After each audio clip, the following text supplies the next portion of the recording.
Are we doing the soundtrack first or no? Nah, Fuck it. fuck it.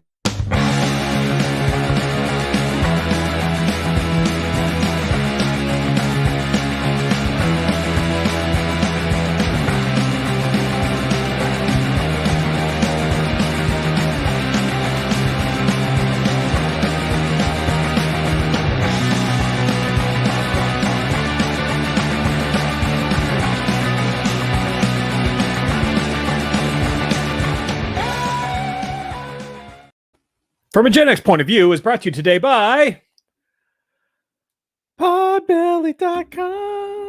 But more importantly than podbelly.com, I think the Gen X Point of View podcast has to give a huge shout out to our social media director, Lunar Girl, because she is absolutely fucking killing it. Yeah.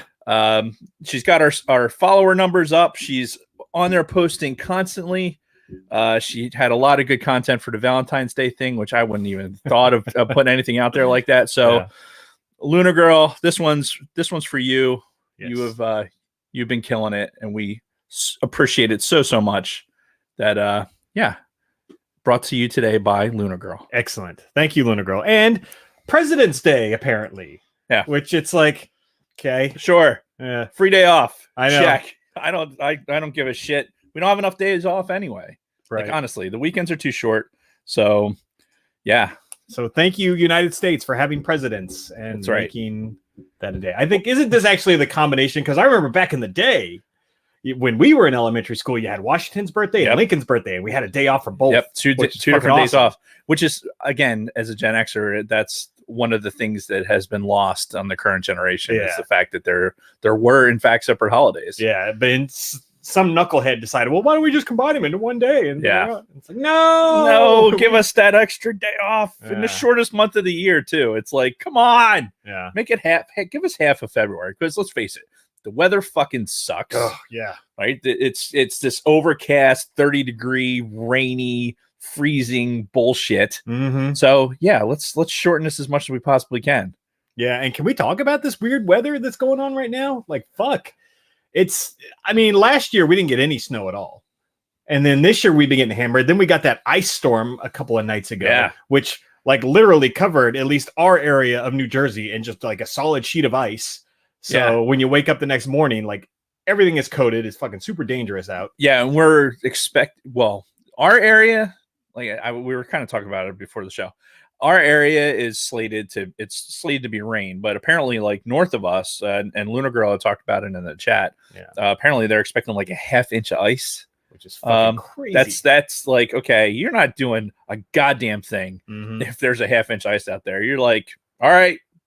Hopefully the door's open. That's a wrap for the day. Yes, like we're gonna go ahead and put some stuff outside that we want to keep frozen, and and sit inside and watch some YouTube videos with the All Things the Gen X Point of View podcast.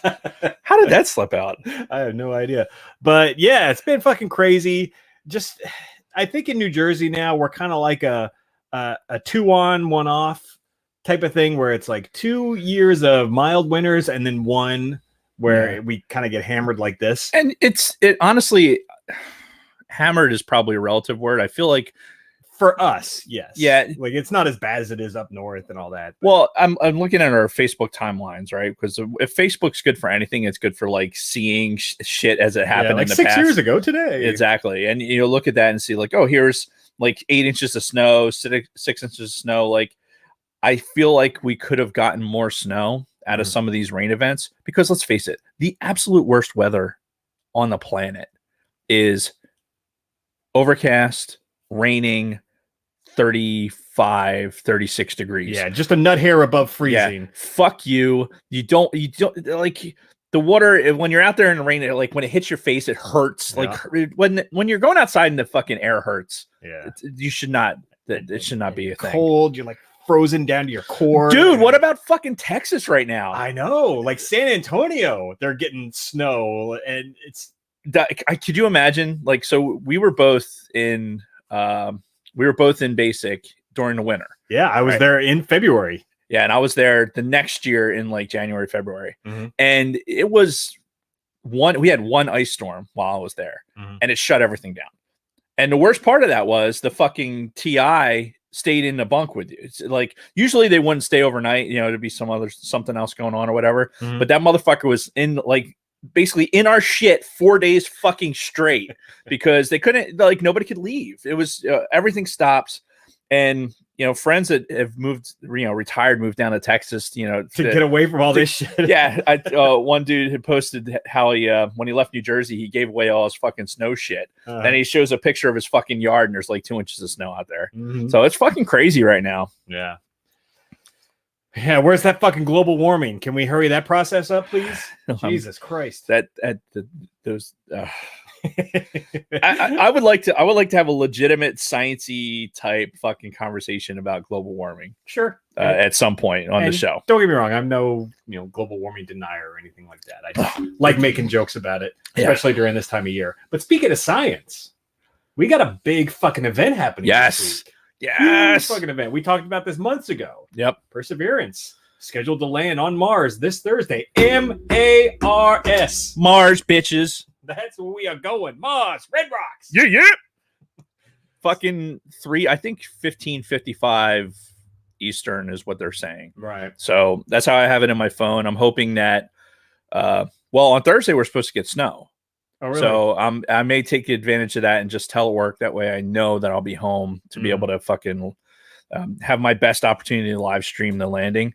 Dude, I don't know why, but this particular event just seems bigger. Yeah. I don't know if it's because of all the bullshit with COVID and just like kind of wanting to just be away from everything that's going on, and you can't get you're starting to really distance yourself from the Earth when you're talking about fucking going to put some shit on Mars. Yeah, and we'll spend another episode probably talking about this, but I think for me the reason why this feels so much bigger than the previous ones is I never had that notice before.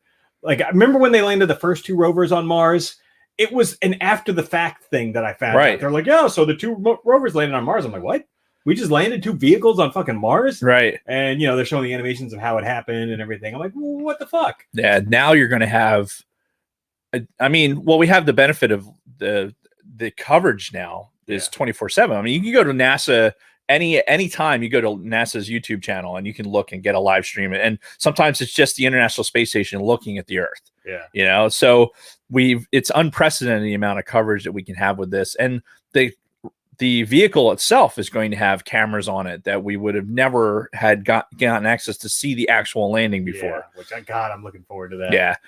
Do you wonder though, like, so here's the thing. It's kind of like watching NASCAR, right? Where you're like, you're not really interested in the race. You're just waiting for the wreck. Right.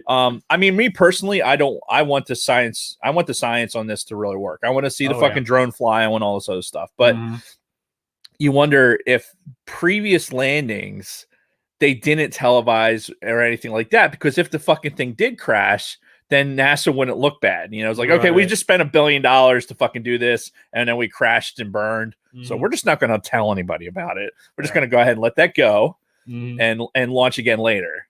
You don't get that opportunity now.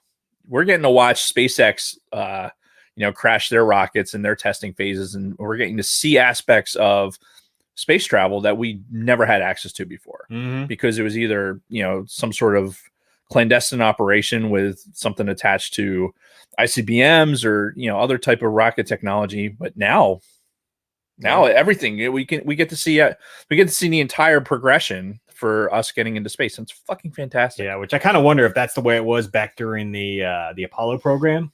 You kind of see those early stages, and I think in those days, because even with the shuttle, like I know as a kid, because I had my shuttle. Oh, we know your history. My shuttle Bible. Like, I feel like there was insider areas of that where you didn't really know what was going on if you solely tracked it on just what you saw on television type thing. Like going to the launch pads and getting to see stuff, or having access to materials. Or I know the Apollo program, this is our infancy of the fucking internet, right? At work, no less. I found the Apollo, like the entirety of all the Apollo missions, like transcripts, and I fucking downloaded them and I printed them at work.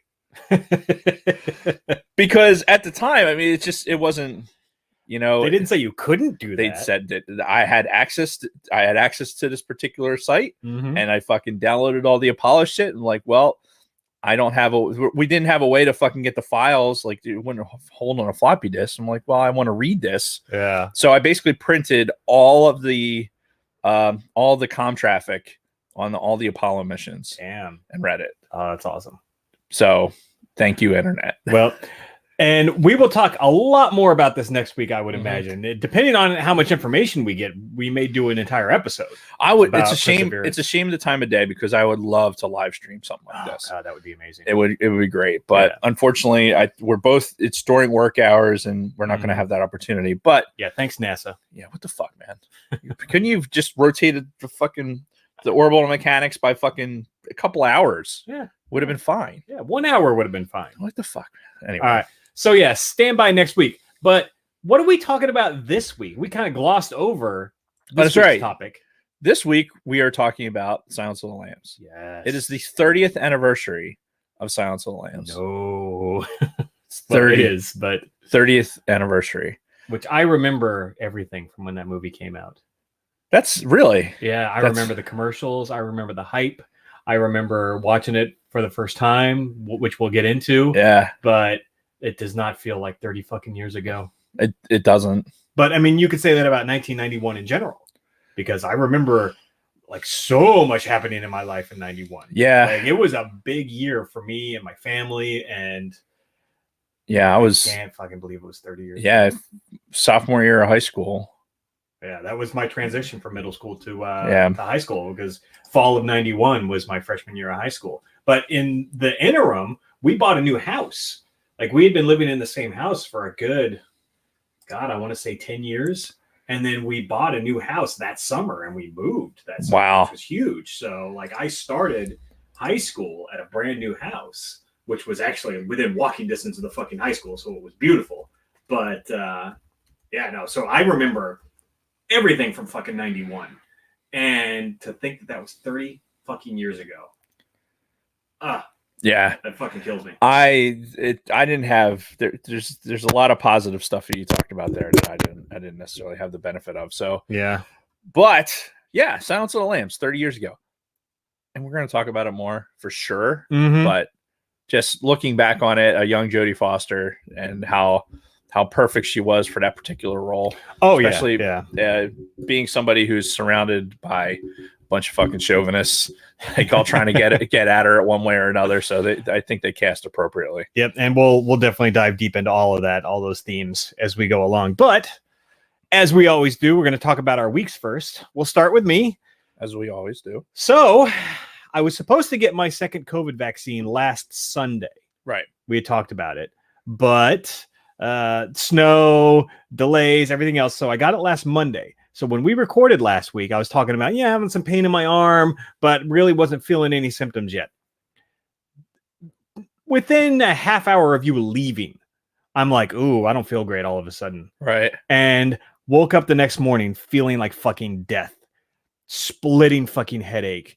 I had a pretty high fever. Unfortunately, our thermometer is broken, so I couldn't get a gauge for exactly how high it was.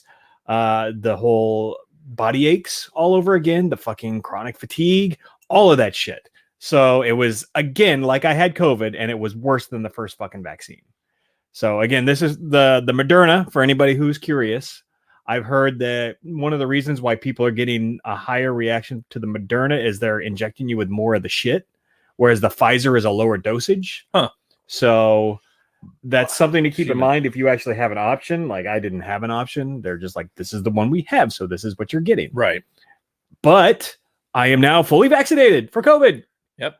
So take that for what it's worth. In another couple of weeks, you'll probably be in that sweet spot. Or what is it, like 30 to 45 days after that? Something like that, yeah. That your body's fully adjusted. Yeah, to get to that 95% solution or whatever it is. Yeah. Yeah, Kathy just started her series. She got her first, and I'm still trying. So it's tough right now because like you're being active duty, right? And you have access to what's going on with the DoD and their vaccination, how they're doing it. Mm-hmm. As somebody on the outside kind of looking in now as a retiree, it's very, very difficult for a 45-year-old male, even with certain criteria being met, like medical criteria and being around air crew and stuff like that. I still can't get a shot.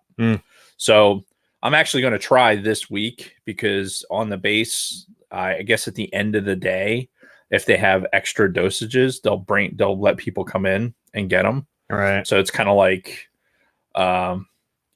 hey, guess what? They have extra. Come by the base gym and you can get it. Yeah. So I'm going to try this week to actually get it that way. Okay. Because I want to get it. I really truly have a feeling that in the coming months, if you want to go somewhere on an airplane, that you're going to have to get vaccinated. And right or wrong, this is not a time to debate whether or not those type of things are right or wrong, but it's going to happen regardless. I think just from a personal medical perspective, I'd rather be vaccinated when I travel than not. Just me personally. Because I couldn't imagine what it would be like to get it again. Yeah, I don't want to be I don't be in that situation.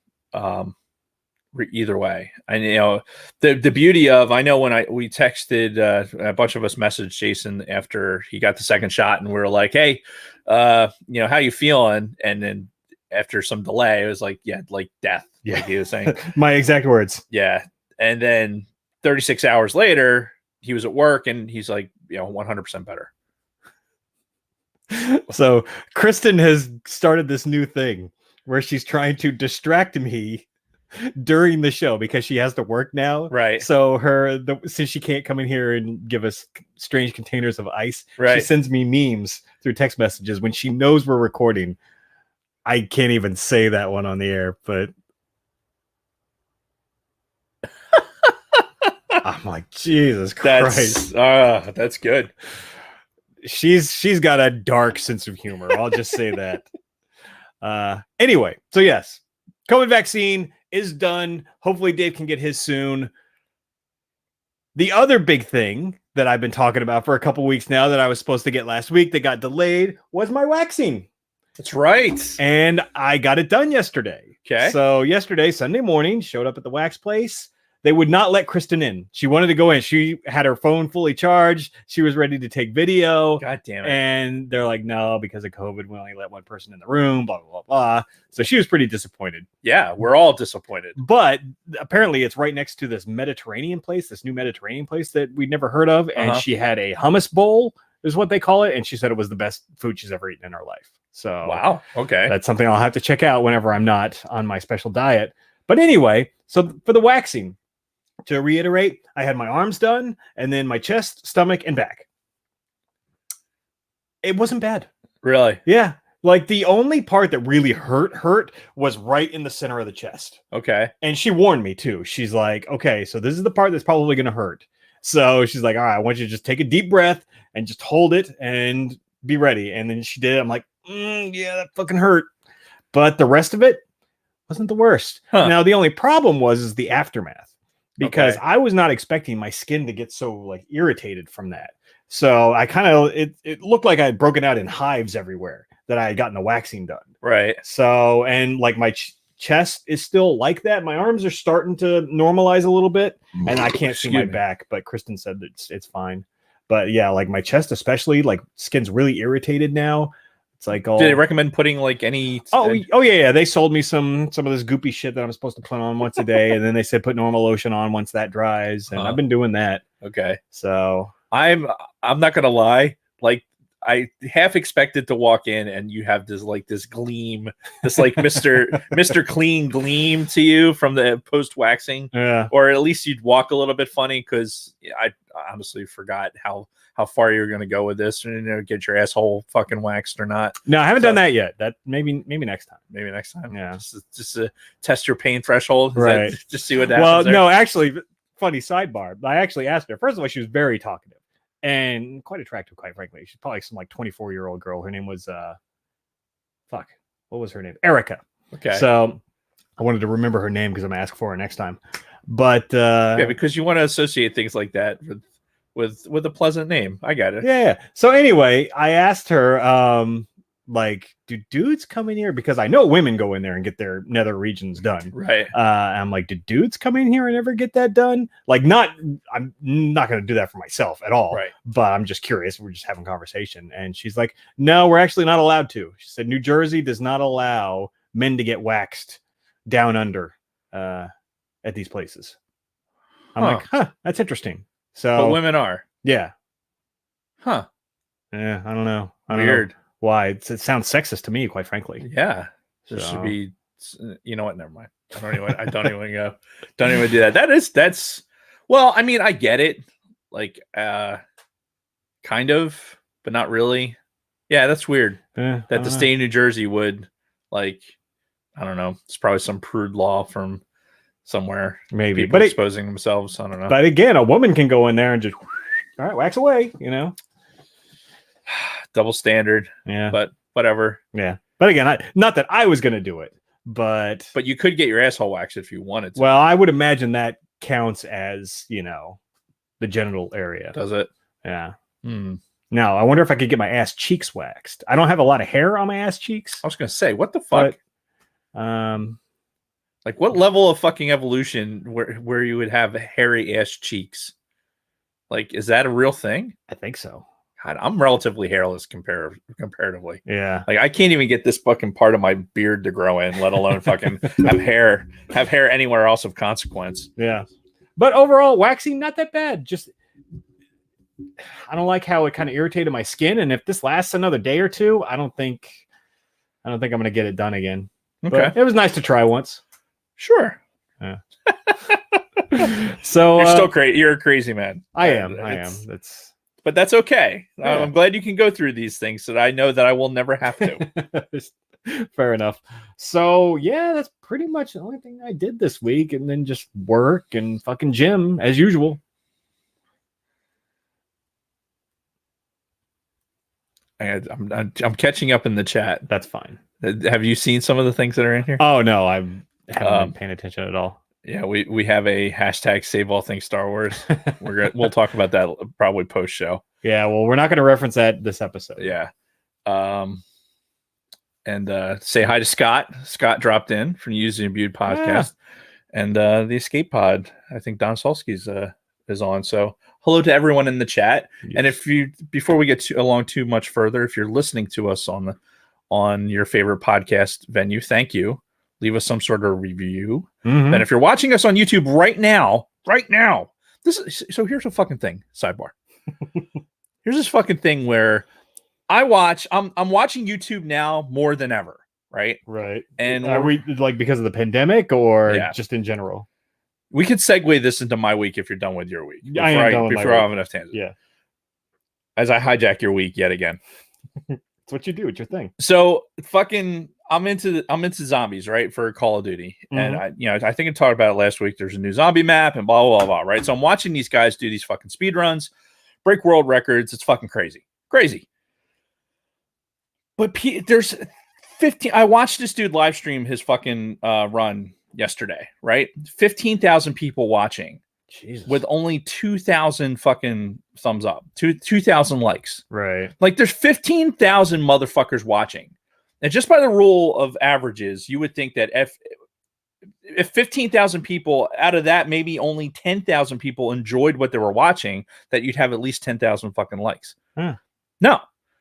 So I'm like, okay, that's fucking weird and it's irritating. And it's something I've noticed all the time. But I really, like today, was watching a bunch of YouTube stuff to get ready for the show today. Mhm. And I'm looking, it's the same fucking thing. Hundreds of thousands of views, millions of views on some things. And the like buttons that nobody fucking... How fucking lazy are we? How lazy are we that you can't hit the fucking like button Yeah. on a goddamn video that you're watching? Mhm. Like I'm watching this video, all I have to do is go blink, and there it is. It's the fucking... It's even if you don't like it, then don't like it. Hit the fucking other button. Help a brother out. Yeah. But instead, no, fuck. I'm gonna watch this for 4 fucking hours. This dude streaming. I had it on in the background for most of it, but I'm like watching this dude do these speed runs, Mhm. and I'm like, what the fuck, people? Hit the goddamn like button. So you wonder why people on YouTube are constantly saying like, hey, subscribe, like. I get it if you don't want to subscribe. I get that. but you should subscribe to our podcast. Yeah. I get that. But if you're enjoying somebody's content, hit that fucking like button. Like, I just don't understand. Is it a laziness thing? Is it like, I went on my phone. I'm looking at a YouTube video on my phone. I'm like, is it difficult to do? No. It's easy as fuck to do. People just don't do it. And Yes. I don't understand it. Especially if it's like a new upcoming channel that you like and you want to help them out. Yeah. That really does help them. Yeah. The guy I follow, Jared Polin, the Frono's photo guy, he did he does YouTube videos as part of what he does for a living. Mm-hmm. And he actually broke down, it was like a half-hour long video that he did where he actually broke down how he makes money on YouTube. Mm-hmm. Fascinating thing. I would highly recommend going to look it up. But liking those videos, subscribing, getting notifications, stuff like that all of that helps the content creator. So if you're watching this or listening to this at any medium, make sure you provide that feedback, because it's important for not just for us. You know, we're here to entertain. We're probably going to do this regardless whether or not the fucking people are out there listening or not. Mm. But thank you to all those who are listening. But yeah, hit that fucking. Oh God, it's got to be some.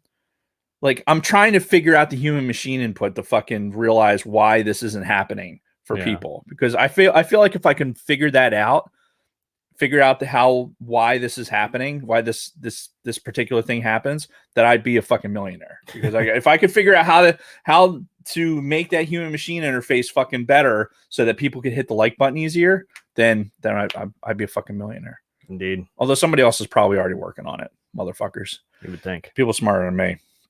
Anyway, where you could be like the skate pod guys, and this is nobody likes ours. I don't see, and I don't think it's just isolated to. It's systemic. Yeah. Throughout YouTube. Anyway, I'm super into Call of Duty Zombies. It's actually gotten to a point where I'm like, it may be a problem. Well, and you were actually streaming on Twitch a few days ago. I was. And I was watching for a little while. Yeah. Because Dave created a Gen X POV Twitch channel. Yes, which we are broadcasting on currently. Yes. So I honestly, I should have done it the other day, because I got on there and I had a really nice run together. I got to around 30. I was putting things together and like kind of doing well. And the problem with doing shit like that is like I paused, went, did something else, came back to it, and immediately died. It was just like, fuck. But yeah, I have to remember to fucking get the Twitch thing set up so that I could Twitch. And hopefully at some point the planets align properly and we can get on and do some Battlefront over to Twitch as well. Yep. But yeah, besides playing Call of Duty Zombies excessively, it was apparently Valentine's Day. Did we talk about that already? We did not. Yeah, actually. Valentine's Day.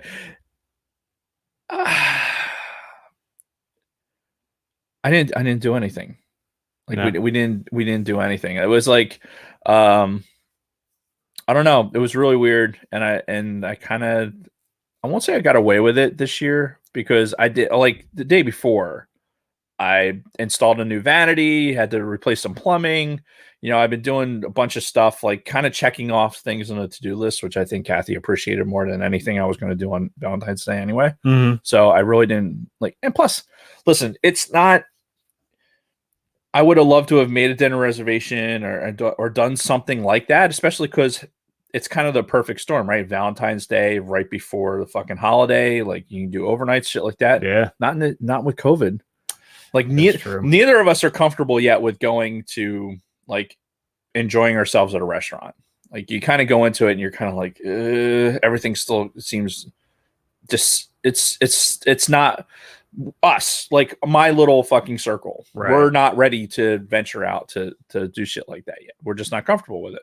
So we do what adults do. And instead of complaining about it, we just, okay, we've made our decision. This is what we're going to do. Mm. Cool.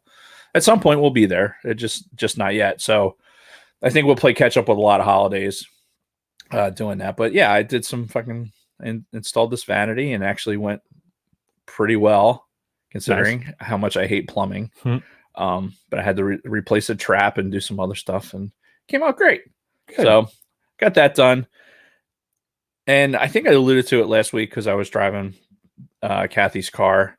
Like the door was all fucked up. Like the door handle mechanism had broke. You were telling me before the show last week. Yeah, and so I had my wife's car door completely disassembled on the interior, and she was taking my car to work. So I could drive her car, but I had to like climb through and like pull this fucking cable to get it to unlock and all that shit. So it's like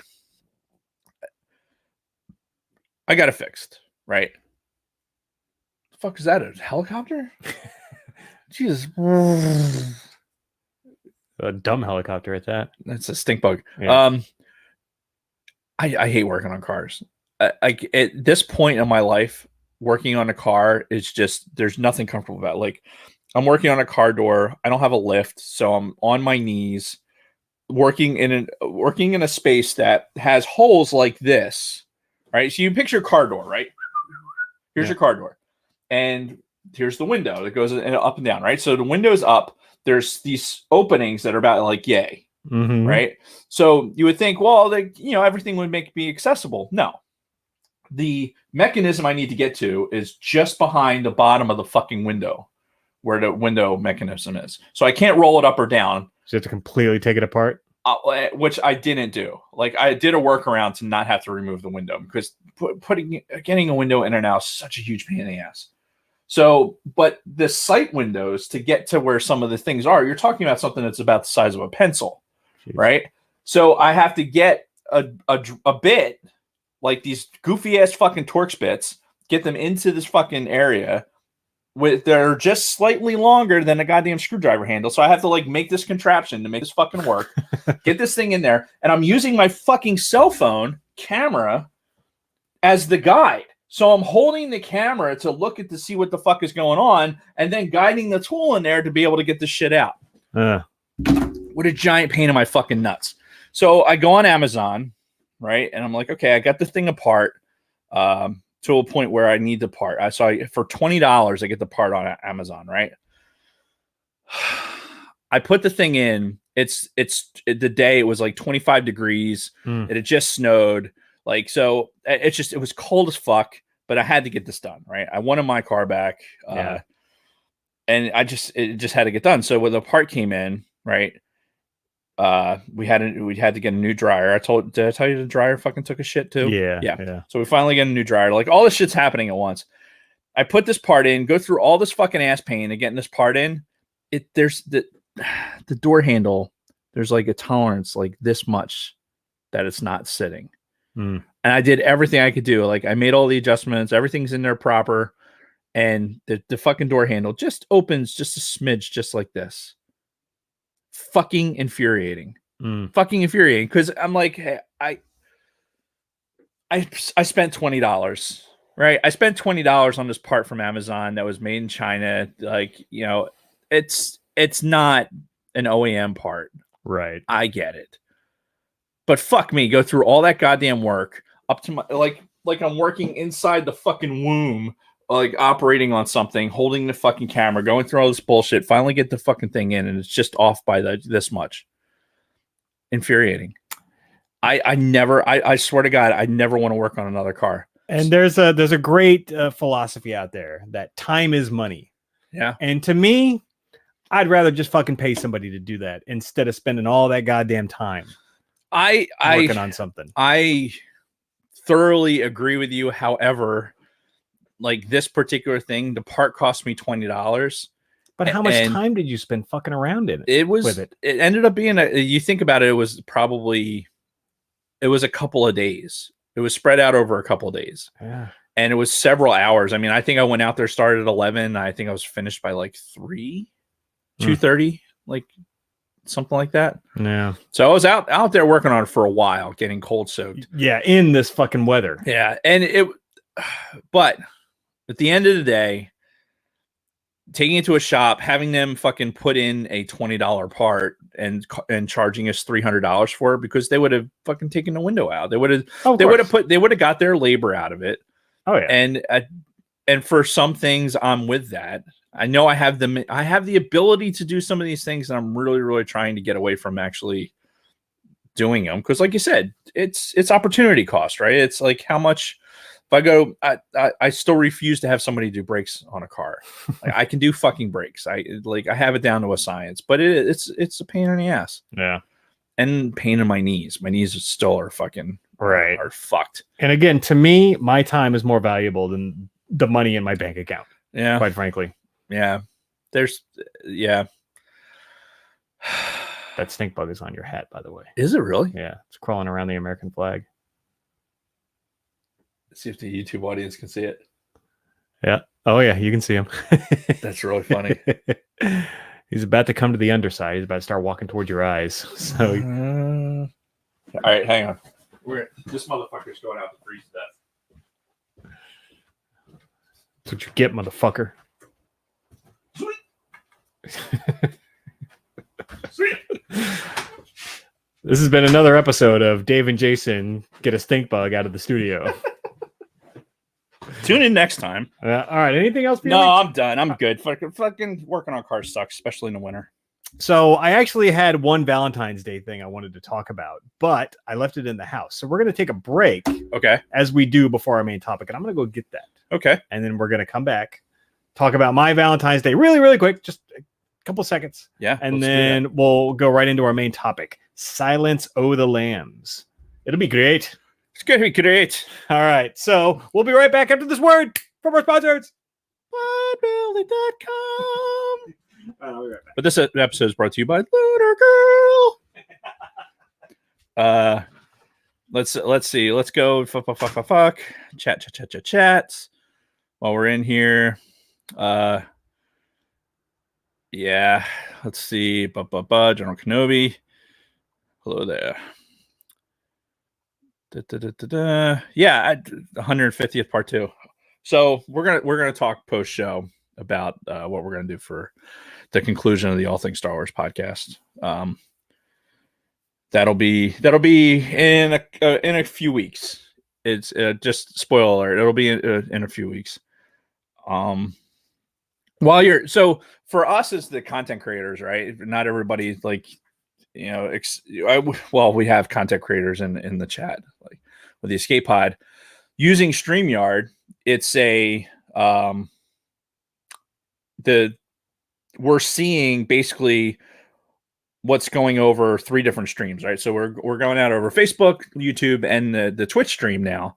So we're seeing that as basically one interface. So we don't have the ability, unless I open up a separate window, to see what the YouTube stream looks like.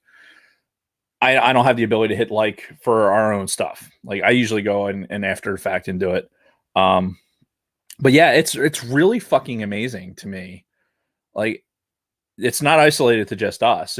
I think just YouTube in general. It's people don't fucking hit the like button, and it's fucking infuriating. And then Bronco Fett, of course, everybody let's all push the thumbs down. He would, smart ass. Suka. My butt crack was in the screen. Nice. Really? When you got up to get the stink bug out. Podbelly dropped a shit ton of likes today on your page. Posted thank you in the stories. Thank you, Lunar Girl. You are the best around. No, thank you. I'm good. Jason getting his protein in. That's right. I'll tell you, like almonds, there are a plethora of almonds. Gotta get that protein. Yeah. The question is, how long are you going to maintain this diet? That's a good question. I don't know. It seems awful labor intensive. It is. So I've never cooked this much in my life. So, well, I'm sure Kristen appreciates the having that load taken off of her, so to speak. Better than putting a load on her. All right. We're talking about that in the Silence of the Lambs. Yes, we will. Gross. Fuck. What was I going to say? Talking about taking the load off of Kristen for cooking. Oh, yeah. It's good timing because she's working nights a lot now. Yeah. So, and Rob, he's been awesome. He's been making dinner for his brothers. almost every night. Nice. Because he took home ec last semester. He'd never cooked in his life. Took home ec last semester. Loves it. And now he's been like cooking like crazy. That's awesome. Since then. So, dude, thank God. I'm glad that some of that still exists in the school system right now, where you can have like do some. Hey, here's how to work a fucking stove. For us as as Gen Xers, we had the whole fucking latchkey kid thing. So we were kind of forced to figure out how to do all that shit. Whereas now, we don't necessarily subject our kids to that. My favorite concoction: get a piece of white bread, put a slice of American cheese over it, put it in the microwave for 25 seconds. Yeah, it was just like a cheese melt kind of thing, but it was great. And then I'd eat it, and that was like my after school snack. Yeah, I made dinner a lot, but it was a lot of simple stuff. It was mac and cheese. We would do so. The guys from the refugee caravan could appreciate this. We would do like mac and cheese and scrapple. Right, that was one of our staple meals. So we'd have scrapple, a word I'd never heard until the refugees were here. Yeah, so scrapple, we would take the haversack and I'd slice it up and put it on tinfoil, and it would go into the oven. Right, so traditionally, like, it's better fried. It just is. And my father-in-law is fucking amazing at frying up scrapple, like with a little bit of flour on it. It's just nice. Delicioso. One of the advantages of working from home has been like when he decides he wants to make some food, I will partake in your scrapple. Sweet. But yeah, like simple shit like that, hot dogs, and then in more advanced, like I had two variations on meatloaf that were fucking fantastic. And one of them involved fucking wrapping an entire fucking thing in bacon. Like basically just bacon all wrapped. Oh, dude, fucking delicious. Damn. Thing just like cooking in its own fucking grease like that. Oh, yeah. It's any wonder we all have heart issues. Yeah, right. So are we ready? Yeah, let's roll back into it. Give me another 30 seconds and then we'll get back to it. All right, right about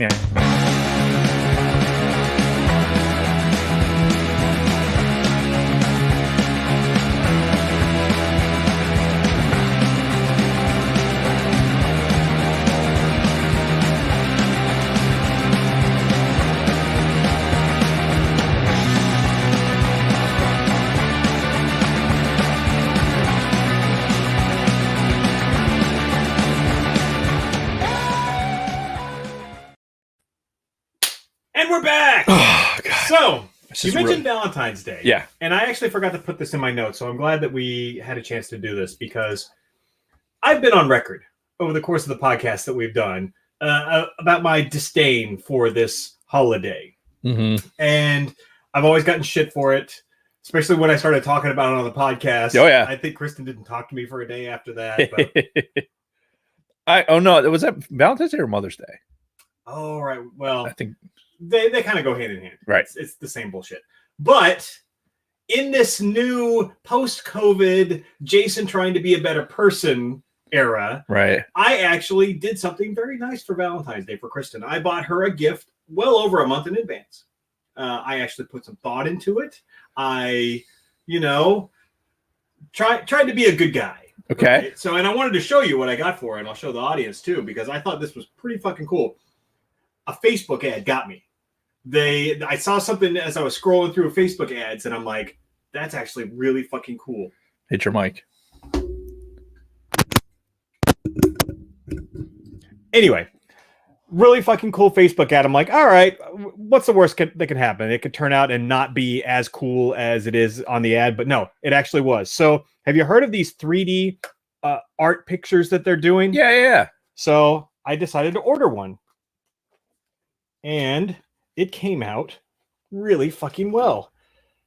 So you can see it's in the shape of a heart. I'm going to show it to you first before I hold it up to the camera. Oh, that's fantastic. That is a picture that we took on our last Disneyland vacation. That's actually us in front of the Mickey in front of Disneyland. But you can only just see us, the family. You can't see the Mickey in the background. So all you do is you go to the website, you upload a picture, you pick the frame that you want. Yeah. And they put it in, it's glass, basically. This is like a solid piece of glass. Yeah. And if you look, that is a picture of me and my family. it's like And magic. And it's like a 3D engraved Yeah. picture. Like you get it's the detail so good that you can actually see the bills on the baseball caps. Yep. Right. That's amazing. Yeah. So this place is legit. These things are actually really fucking cool. And again, it's Art Pix 3D is the name of the company. I get the ads all the fucking time now because I saw the ad once, Right. clicked on it, and now that's all I get in my feed every fucking day. That's the worst part when you fucking search, like you see something like that. See, what I'll do is I'm not going to give them the click for the ad, even though I should, but I don't. I'll fucking go in and have a separate Google search, which my dumbass, it's all the fucking same. Yeah. It's all the same. I still managed to get the fucking ads through Facebook. Mm-hmm. Like I looked at a Phillies hat fucking 2 months ago, and I can't. That every other ad I get is about a fucking hat. Yeah, Phillies hat. Because that's what I need is more hats, Jason. Oh, of course. Like you might only recognize only a handful of hats here on the podcast, but I have all the hats. I honestly, yeah, that's fucking amazing. Great. That is a great little gift. Yeah, and I was pretty proud of it, and Kristen really liked it.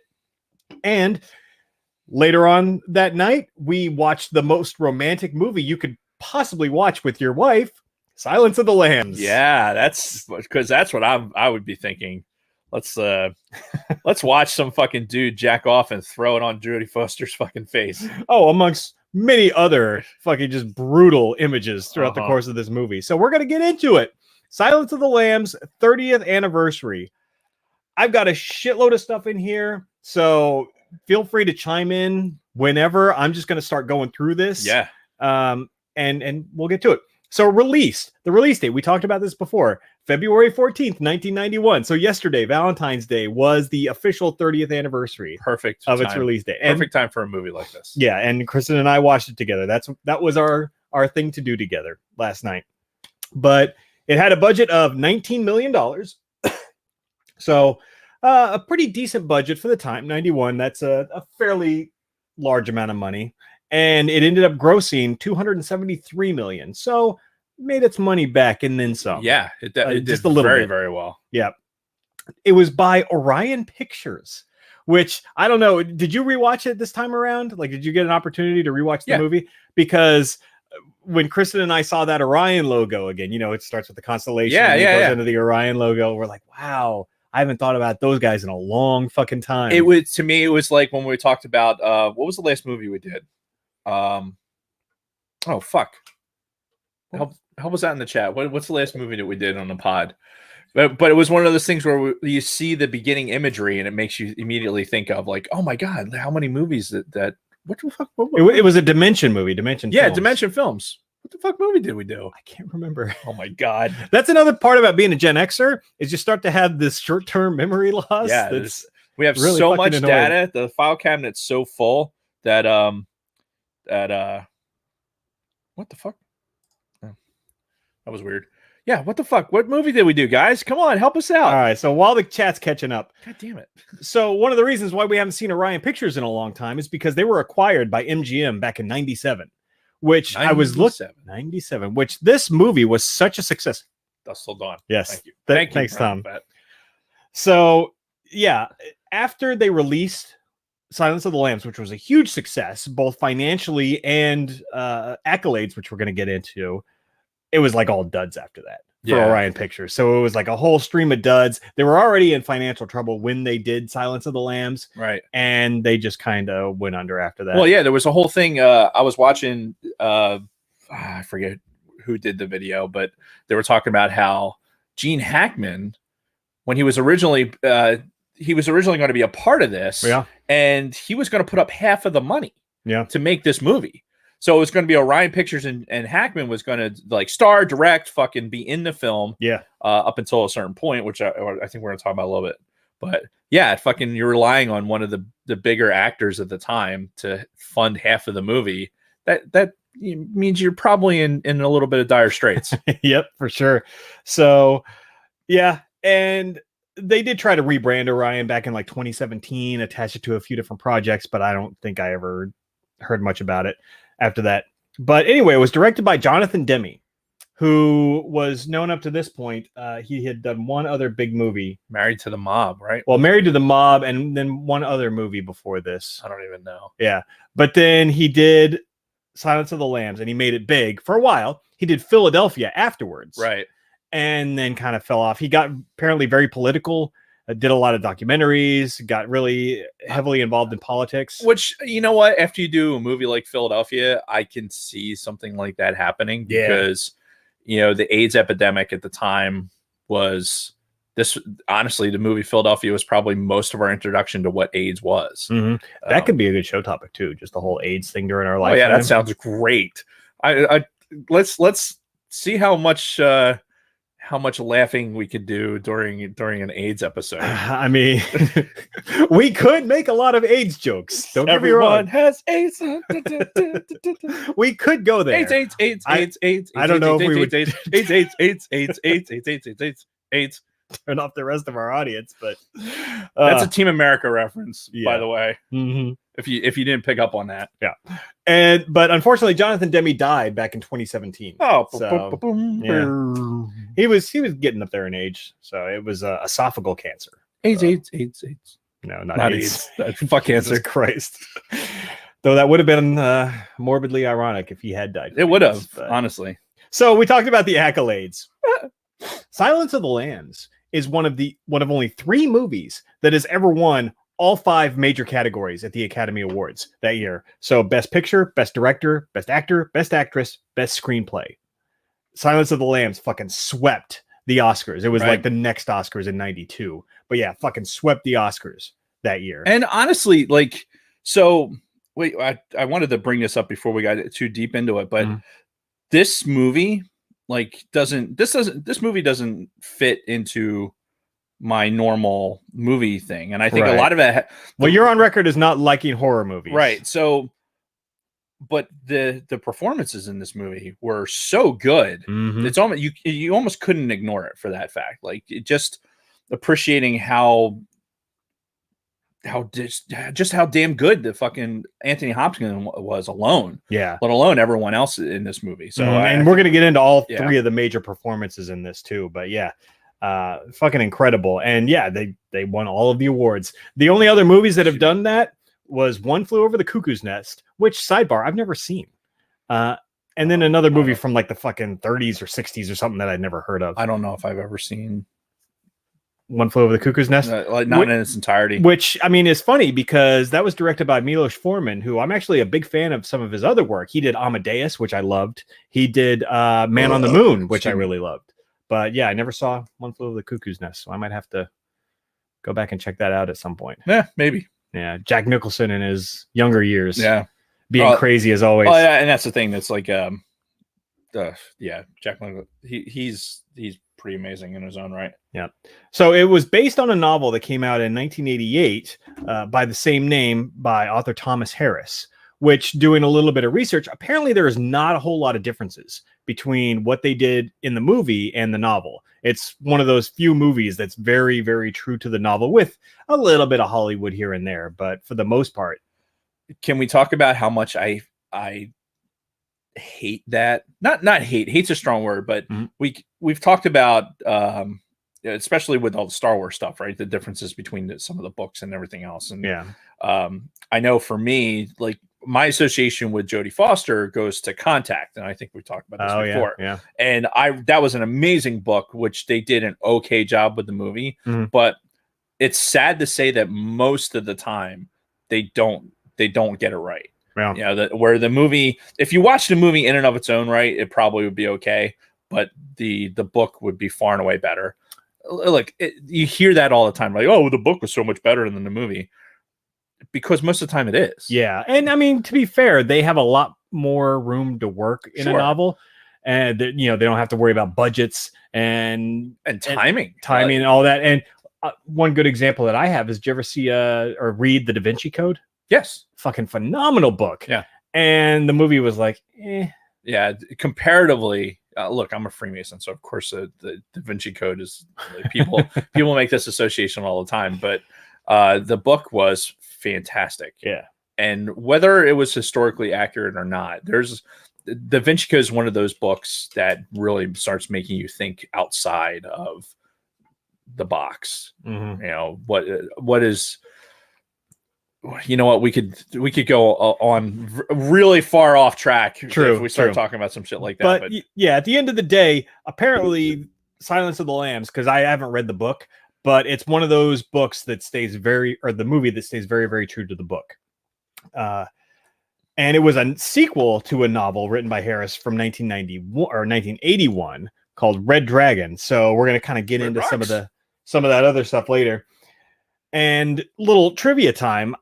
A lot of people still don't realize that Silence of the Lambs is not the first Hannibal Lecter movie that was ever made. Right. Because the movie Manhunter in 1986, which was based off of Harris's first book, Red Dragon, was the first Hannibal Lecter movie, but it was not that big. Yeah, it flopped. Yeah. So the reason that nobody knows about it is because it was not good. Yeah, and it obviously completely different cast. No Anthony Hopkins as Hannibal Lecter. Right. But they eventually went back and they remade that with the title Red Dragon, and they brought Anthony Hopkins in to play Lecter and all that, which again, we'll get to that when we start talking about the sequels.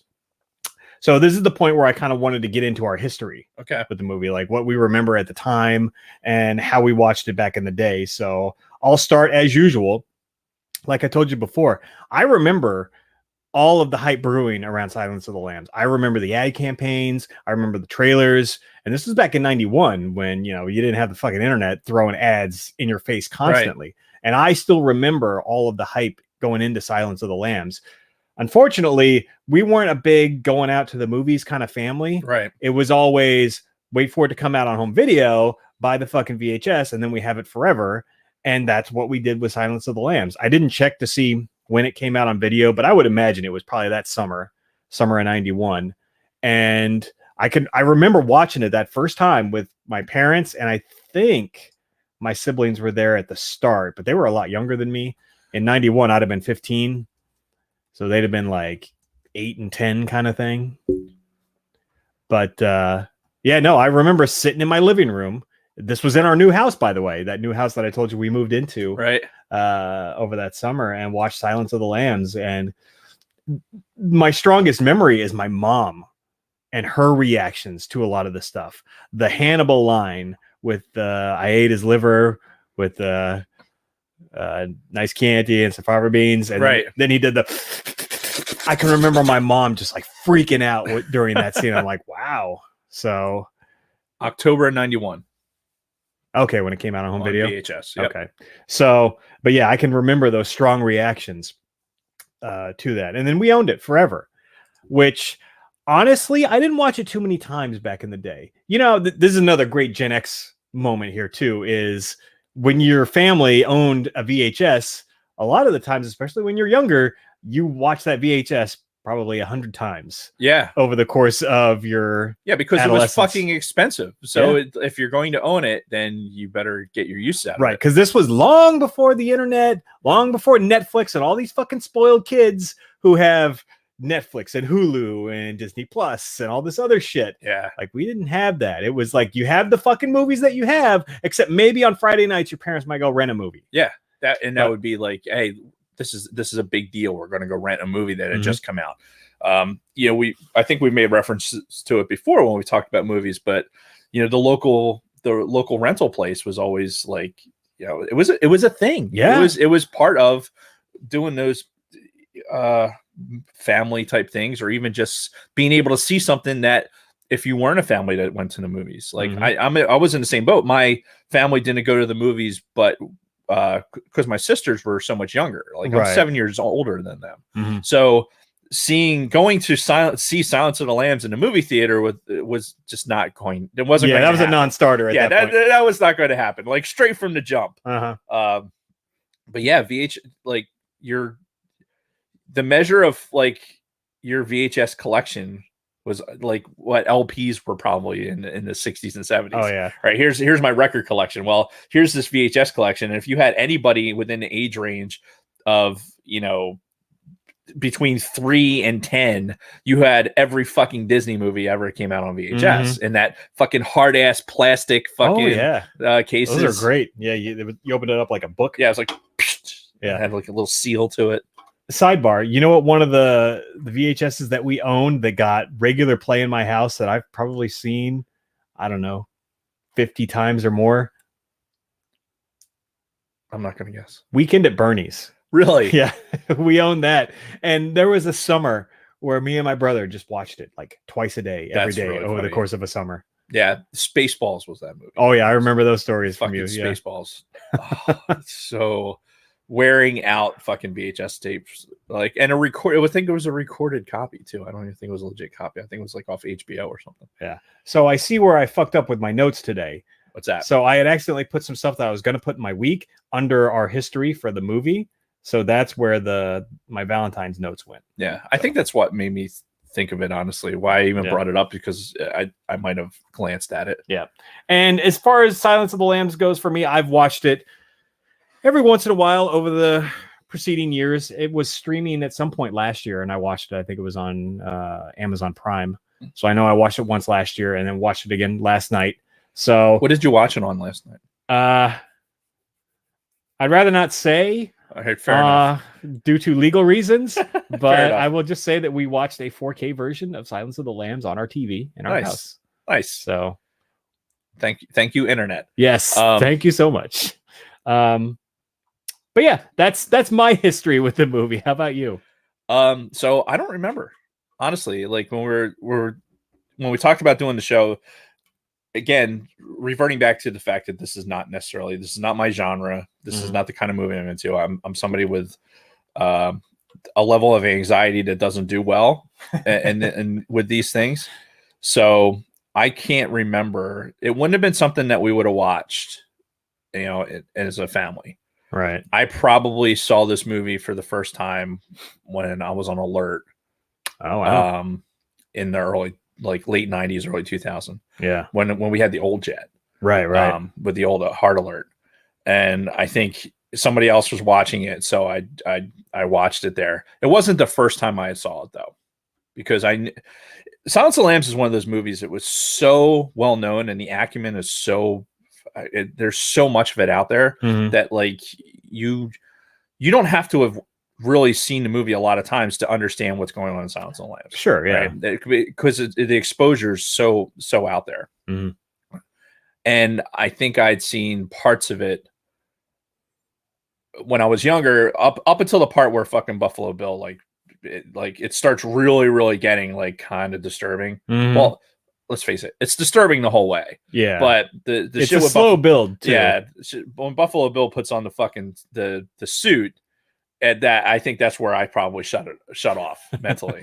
And so I know I saw it on Alert, and I think I was on a TDY once in a foreign country that happened to be on and was dubbed, and I watched parts of it then, which is not a good idea. It's really not for a guy like me. So I don't remember I just don't have that real recollection. But I take this opportunity to talk about the fact that the performances in this movie transcend whether or not you appreciate the genre or not. Yeah. This portrayal of Anthony Hopkins, of this psychopath, is so disturbing. Like with the delivery, with the lack of blinking, with and the fact that he's so cool and calm and intelligent. Yeah. But underneath all of that is this fucking maniac. Yes. Well, and it's that I think we're talking about kind of themes here in a second. It's one of those this breaking point of a human. Like, at what point does this normalize? Like, at what point does what you're doing, like, this is okay, this is now normal to me. And you're going to continue down this path, even though it's so horrific and so wrong but that's okay. Like, in your own, you've made this in your own mind that this is normalized, and now this is okay. And it's an interesting statement to make in 1991. Yeah, for sure. Or 88 when the book was written. Right. Yeah, so you talk about the performances. I mean, we mentioned Jodie Foster and Anthony Hopkins won the Academy Awards for Best Actor and Actress, respectively, and well deserved. But I also think Ted Levine, the actor who played Buffalo Bill, also really did a phenomenal job playing this character. And God, I don't even know where to start. Like,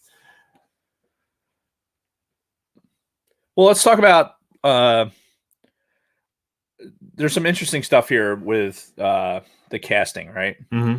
With Jodie Foster, she wasn't the first one. Like No. she had to go and fucking basically beg, you know, Yeah. like, hey, I really want to be part of this project. Yeah, because it's one of those projects that had the attention of a lot of Hollywood. So you Right. had a lot of big name actresses trying to vie for that Yeah, role. one of the things I saw was like I think Michelle Pfeiffer was the original Right. one that they wanted for this. Yeah, So she turned it down. she turned it down because of the script. Same Mhm. reason Gene Hackman backed out of this, because he thought it was too violent. Mhm.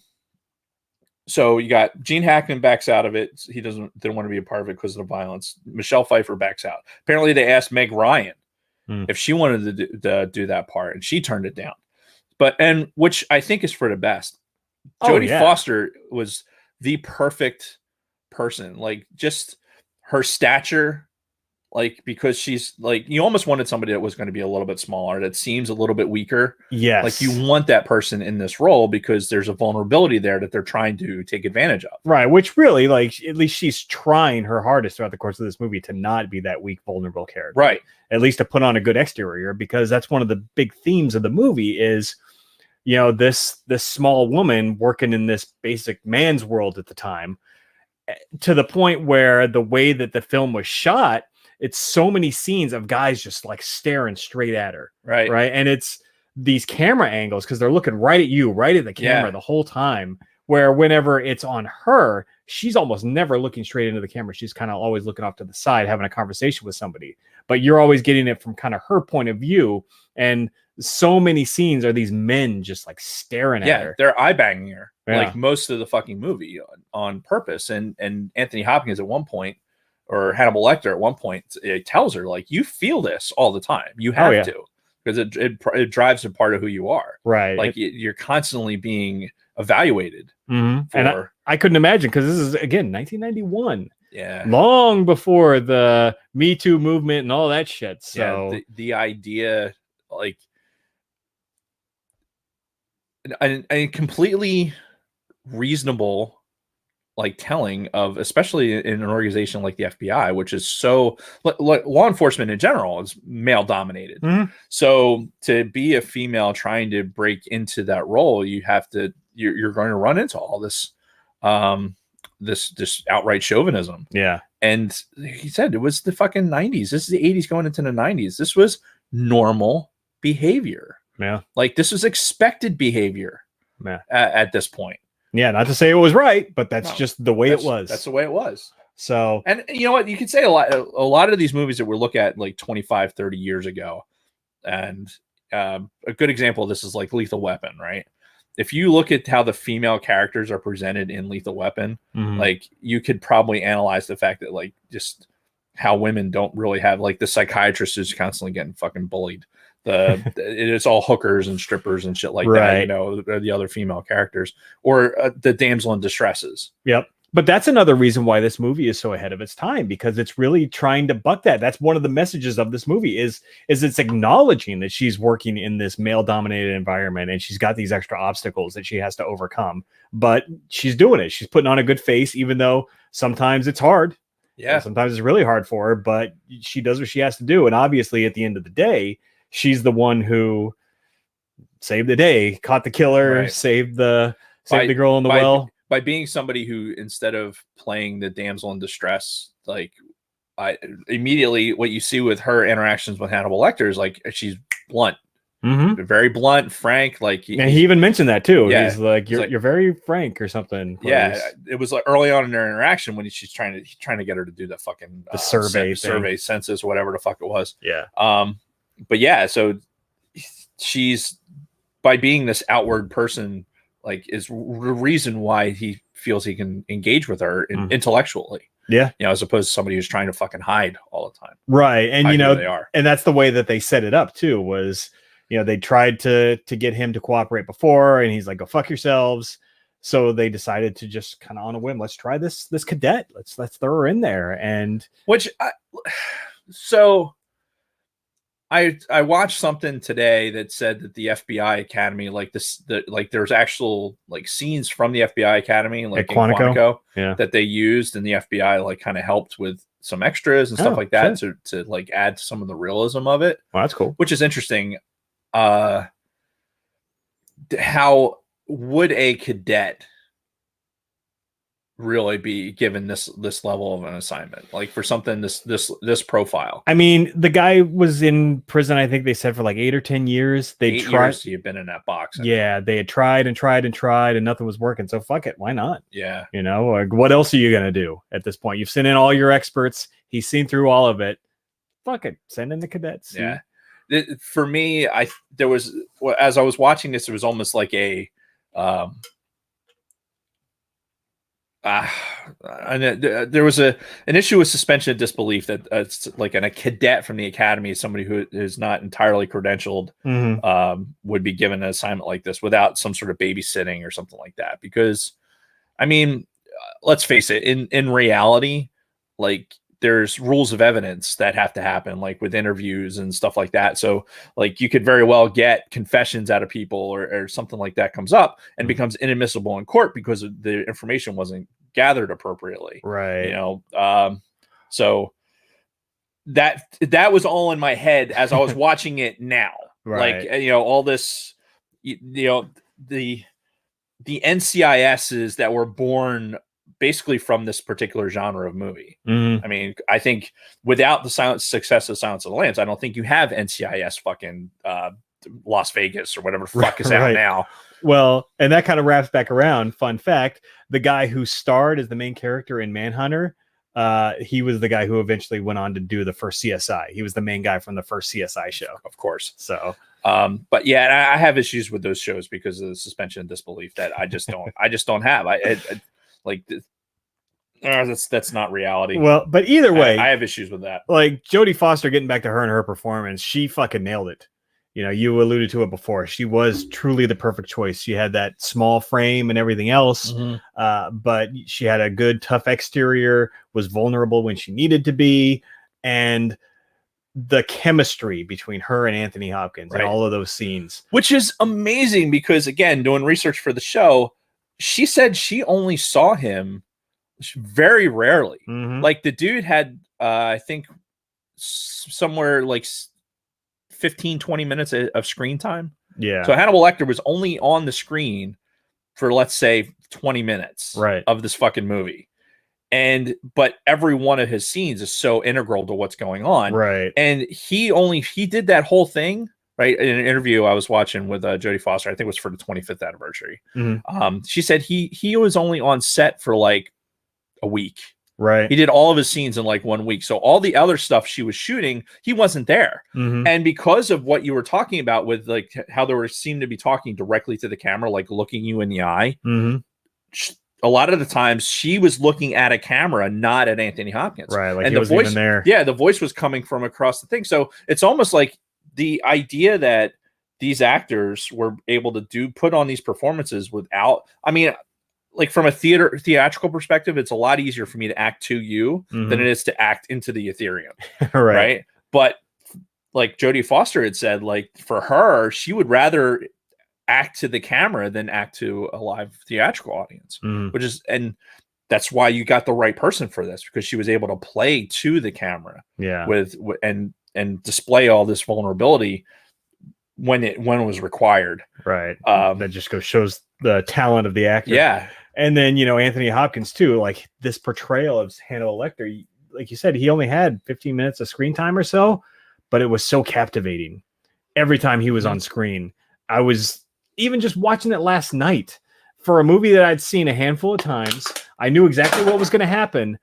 I'm still just completely engrossed in what's going on, especially when he's on screen. I look at what's okay.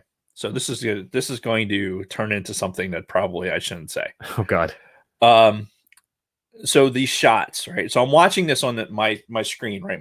My curved screen. So I'm like watching the movie like really close. Yeah.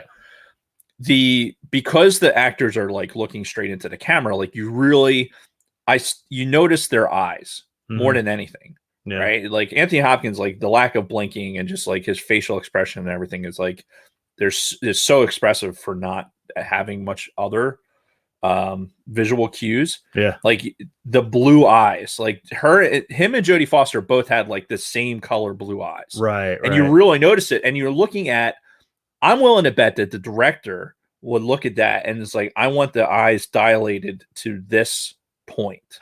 Like, so shine the right amount of light, just the right amount of light, so that the pupils aren't like overly expanded or anything else. So like, just look at these eyes like they would be if you were basically looking at a dead body almost. Yeah. And you're staring. I'm like, and I found myself just like, because let's face it, blue eyes are better. Okay. They are. I don't have a preference myself, but I'll take your word for it. I as somebody with blue eyes, I will tell you that it is superior. So this is coming from a vanity perspective, not from like an attractive perspective. Is there a difference? Apparently not. The issue with having blue eyes though is that the light sensitivity is fucking bad. Oh really? Yeah. That's why I had sunglasses on all the time. Yeah, I'm super sensitive to it. Anyway, what you notice when they're looking directly at the camera, and you don't get it as much with Buffalo Bill. Like his performance is almost with the entirety of his body, especially like when he's mimicking and doing stuff like that. Like he's using you want the entire part of his body. Toward the end, right before the sequence when he gets shot, and you're looking at how he's walking, even like there's a reason for everything that he's doing. Yeah. Whereas a lot of the stuff between Jodie Foster and Anthony Hopkins is more about what they're communicating with their their face. Yeah. So yeah, very different performances. Yeah. Buffalo Bill versus Clarice and Hannibal. Clarice. And again, a lot of this probably goes to the Thomas Harris novel and then whoever wrote the adapted screenplay. But the 3 scenes I think they had together, Clarice and Hannibal, were maybe 4. One. I think it was 4. Okay. But they were all so captivating. The dialogue was just fucking phenomenal. And right from the start, before she ever went there, Jack Crawford told her, it's like, hey, don't let Hannibal Lecter get inside your head. But immediately he starts getting personal information from her. Yep. Quid pro quo. Yeah. And did you know what the quid pro quo meant before this movie? No, I didn't know what quid pro quo meant until probably the early 2000s. Yeah. This movie is probably the first time I heard it legitimately. Yeah. Like not and was like, oh, that's what that means. Right. But just the exchange between these two. And again, for as brilliant and psychotic as Hannibal was, Clarice kind of kept up with him a little bit. Yes, she was definitely behind him intellectually just because of he's who he is. Right. And he saw through a lot of her shit, including like early on in their exchanges where she's like, oh, well, maybe you can use some of that intelligence to fill out this survey. And he's like, oh, come on. You were doing so well. Yes, it's like, that the cat and mouse between the two of them is probably the best. And then how it built, like, as you were saying, like each meeting, it's like the level of intensity ratcheted up, even though, like, all right, the scenery changed a little bit. You had him, and she could remark on his paintings and shit like that. And then he had him again when he was being punished with the gospel shit in the background. Did you see the TV on the cart? Oh yeah. Like it didn't make you think about like when you were in fucking grade school. Oh yeah. And they're pushing the TV on the rolling cart. TV. Yeah. They had the thing strapped to the top. I just thought that was fucking funny. Oh yeah. But honestly, I could fucking watch an entire movie of just the two of them conversing, Well, and hey, look, they've been making, this is a franchise of movies, and there's a TV show that I think premiered recently. Yeah, the Clarice Show, which I'm considering watching it. It's, again, we don't have cable, and if it's not available on a streaming service I already have, it's going to be really hard to justify. I think it's on you might be able to get it over to antenna. Right, but then you'd have to fucking actually be on when it actually airs, and who does that bullshit anymore? Nobody does that shit anymore. I don't disagree. However, I think you can see it. That being said, I've never followed up. I've like of all the extra movies and like I remember a conversation we had. I can't remember if we were TDY or not, but we were having this conversation about Silence of the Lambs. Really? I'm pretty sure we were TDY. Okay. Because the Red Dragon, I think the Red Dragon thing was just getting ready to happen. Right. And you were going into a level of detail with the Silence of the Lambs. You know what? I think we were on a snow move. I could be down in Andrews. If I wasn't like, you know what? It was the same fucking night. It was the same night of the Warriors. It was the same fucking night. Oh God. Anyway, that's a story for another time. Yeah.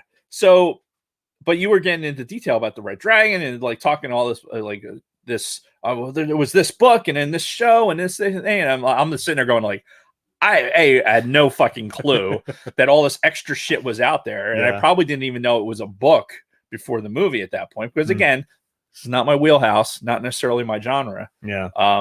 But yeah, you were talking all this good shit about it. I'm like, that sounds interesting, but I will never ever watch it because I just don't need that level of anxiety in my life. All right. Well, we're getting a little off topic here. I want to just pivot back to Ted Levine's performance real quick as Buffalo Bill. Yeah. Because I think this is a very underrated performance. Most of the focus always goes on Anthony Hopkins and Jodie Foster. Well, but as it should. Yeah. But his performance as Buffalo Bill was fucking phenomenal. Yeah. The way that, and the whole theme too about the transformation, how he hates himself. He probably came from a very abusive childhood, and the way he plays it is fucking perfect. If you ask me, I'm like, I don't know I've never met a serial killer or somebody like that, but I mean, this is exactly what I would envision somebody like that to be like. Right. A little eccentric, and then behind closed doors, you've got this whole fucking dark personality. Well, what they said, the book, the author of the book had actually gone to and interviewed a bunch of people in insane asylum. Like they were either death row or whatever, but they were basically psychos. Yeah. That he went and interviewed, and a lot of those people that he interviewed ended up like almost one-for-one characters in this particular book that changed into a movie. So this isn't necessarily this isn't Stephen King thinking of something that like something horrific and then like talk about the mind of a madman, but but he did the research. Yeah, this like he did the interviews with these people and wrote these books, and this is based on reality. Yeah. And the idea that these people, like you said, this suburban household, that you drive by could contain this level of the well of death, and then him and all of his devices inside, and the sewing. Yeah. The sewing just by itself, like the most disturbing part of this movie to me is the sewing. Yeah. Is the sewing bit. That to me just ugh. Now, did you catch, because this is a detail I caught last night, because I always see new things every time I watch it. Right. When she's chasing him around his house before he shuts the lights off. Okay. But I think it was before she even found Catherine in the well. Right. She's going through a couple of rooms, and you get a very quick glance at the almost finished suit. Oh, I missed it. Yeah, it happens very, very fast. You want to talk about fucking disturbing.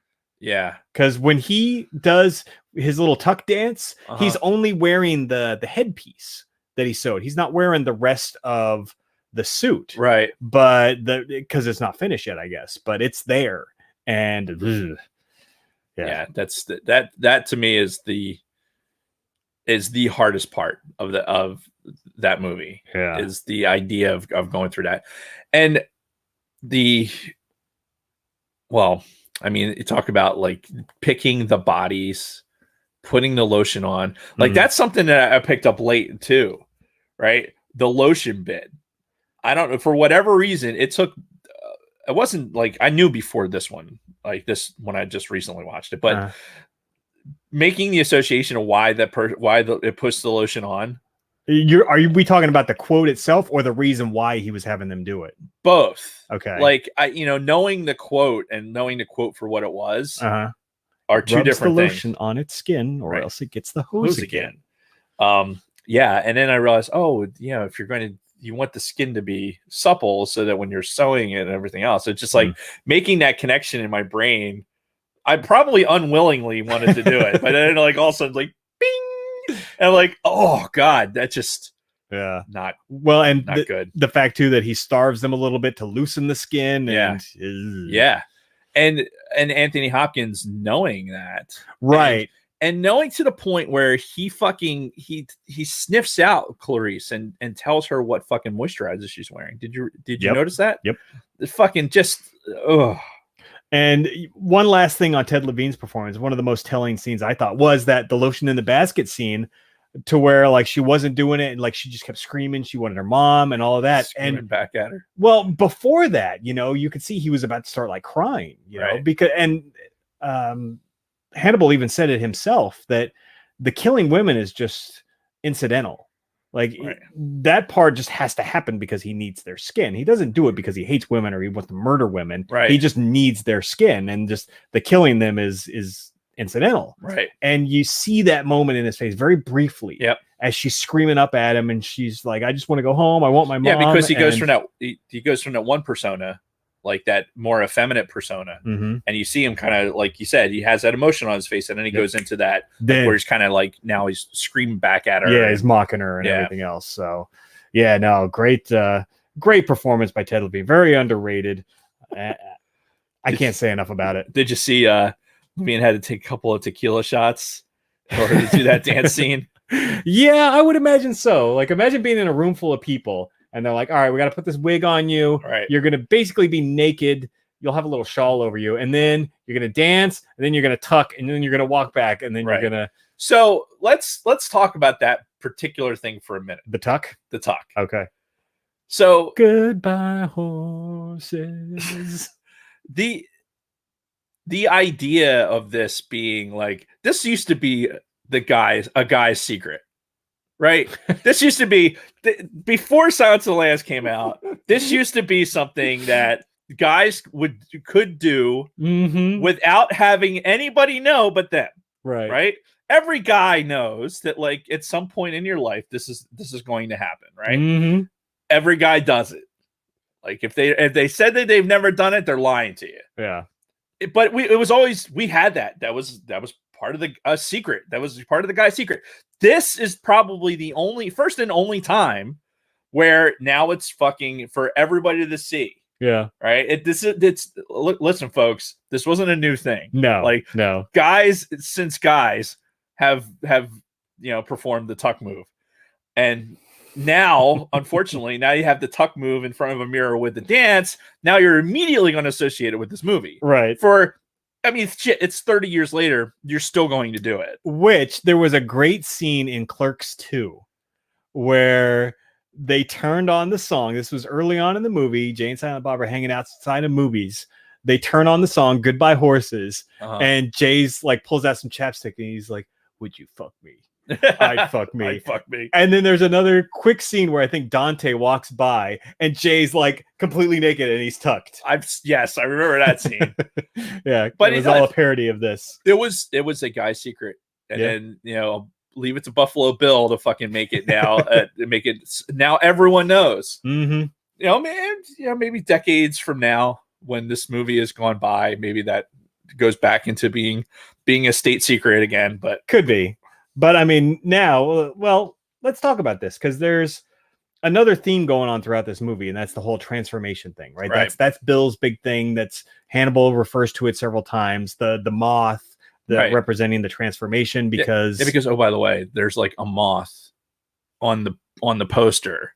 Yeah, and if you're just tuning in, like the scenes of these things being pulled out of fucking cadavers' mouths. Like, it looks like a turd. I'm not gonna lie. Like, if you're just watching it like this close, like here it is right in front of me, it looks like somebody's having a turd pulled out of their mouth. But like, it's fucking disturbing. The imagery is goddamn disturbing. Oh yeah, with the dead bodies there and the fucking all the water and shit on it and the parts cut off and the decay and it's there. They get pretty graphic. Yep. But so the transformation is a big theme in this, right? And the one that we know like out front and center is this the one from Buffalo Bill, because he hates himself so much. All of this childhood trauma or whatever that he suffered caused him to hate himself so much that basically he feels like the only escape is to transform himself into something that's completely the opposite, which would be a woman, right? To have these womanly traits and to make this woman's suit, which I don't know what his end game was. I mean, was it to eventually just go out into the world in your woman's suit? Yeah, but I mean, I think that was the intent to go full. Yeah, Caitlyn Jenner, right. Lack of a better reference. Well, and that's another thing too. Kind of mentioning that this movie got a lot of flack from the whatever the LGBT community was called back then. I think it was just the LG community at that point. They add new letters every few years, but because is that like a tree? When you cut a tree down, it's like how many letters. This will tell you how many years this has been in effect. That's true, but it's kind of in reverse because the farther back you go, there's less letters. Oh well, but yeah. Either way, so no, it got a lot of flack because allegedly it was painting either gays or transgenders as the psychopaths or whatever, which really that wasn't the case. And he made it pretty blunt. Even back in 91, he made it pretty blunt. He's not a real transsexual, is what he called him back then. Transgender is what you'd call him now. But he thinks he is, only because he hates himself and he hates this part of himself so much that he feels that he is, when in reality that's not what he is. It's just him trying to escape this fucking trauma or whatever it is about him that he hates. Now he's normalized the murder to be able to I need, in order for me to be this other person, I need to have these parts. Right. And so I'm going to go out there and do it. He's playing a video game. Yeah. Right. It's like, I'm going to go. It was like, ever play Minecraft? Briefly. Yeah. I've seen it played by my kids. Yeah. So you walk up to something and it's like, oh, here's a pig. Boom. And you kill the pig. And then, you're using pieces of the skin and everything else to make coats and shit like that. He's just doing that for reals. Right. So Kathleen Martin's in the chat, by the way. I see that. Put them on mute, heading home. Yeah. So, but yeah, like the cast and crew have done a really good job of kind of defending the story too, and being like, hey, this isn't about saying, this category of people are evil, because he's not technically in that category of people. He's something else. Right. So it's not us saying like, oh yeah, all these transsexuals are fucking evil murderers. No, that's not the case. But, especially today, people will find any reason to get upset and be offended and try to call you out. But they've never made any apologies for Silence of the Lambs, which I think is good. Yeah, honestly, I don't think they need it. I think, would you say that they'd be able to make this movie today? Like, this is kind of a theme for a lot of the movies we're going to talk about that came out early in Gen X, right? Mm-hmm. Is this a movie that 30 years later they make and it's the same movie? Okay, so let's in a vacuum, if all of the previous stuff had never been made, if this was a fresh thing, right?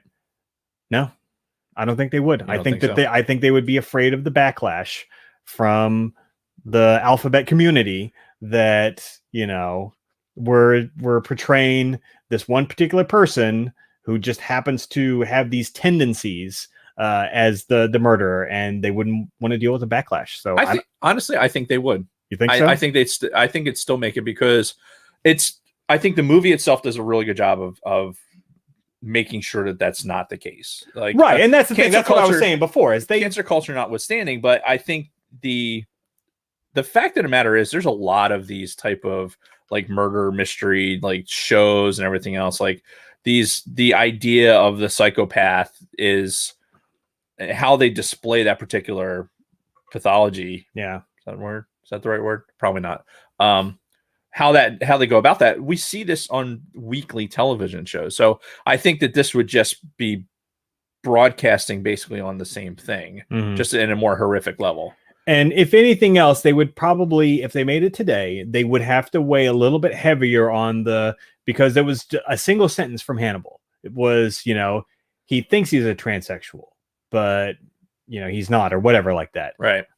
He's not a transsexual, but he believes he is, something like that. They'd have to expand on that to make it very clear, Maybe. to not piss people off. But I will say that the stuff I was watching, more recent YouTube videos that were talking about it, like from an anniversary perspective, still it still goes over really well because it's such a good movie. Yeah, and there's only a few specific instances where it dates itself. Otherwise, it could have been any time. But one thing that I noticed more than anything was the cars.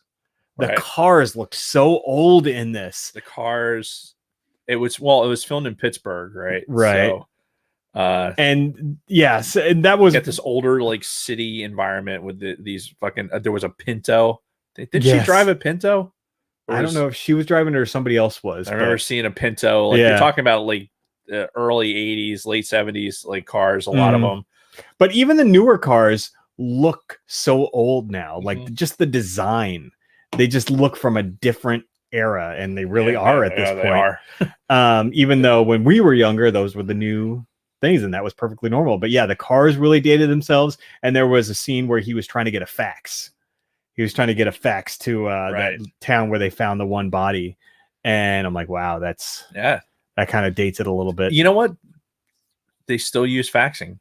I mean, shit, we do it in the military all the time. Like, for flight authorization and shit like that, there's still faxing that happens, but not as prolific now because we have obviously all these other ways to transmit data.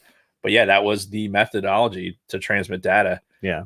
The guns is what did it for me. Like everybody had a revolver. Kristen mentioned that. Except for him. Yeah, when Hannibal broke out and the cops were swarming the room where the dude was like strung up, like they all had their little fucking revolvers, and Kristen's like, is that normal? Those don't look like modern guns. I'm like, no, that's everyone had like a 38 special. Yeah. And yeah, 38 specials and speed loaders.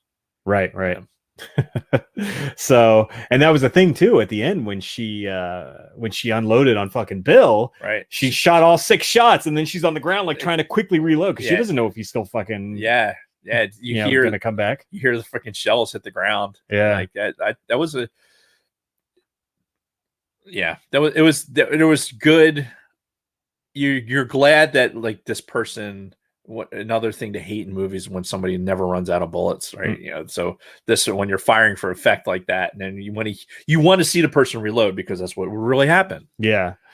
So speaking of that scene, we talked a little bit about camera angles and the perspective. Things kind of changed in that last scene, which was really a great way to end the suspenseful part of this movie. Right. When she's in his house, she fucking shuts off all the light, or he shuts off all the lights, and then you just get the perspective from his fucking night vision goggles. Right. Which first, you see the green view, and she's just kind of feeling around and everything, which was kind of creepy in and of itself.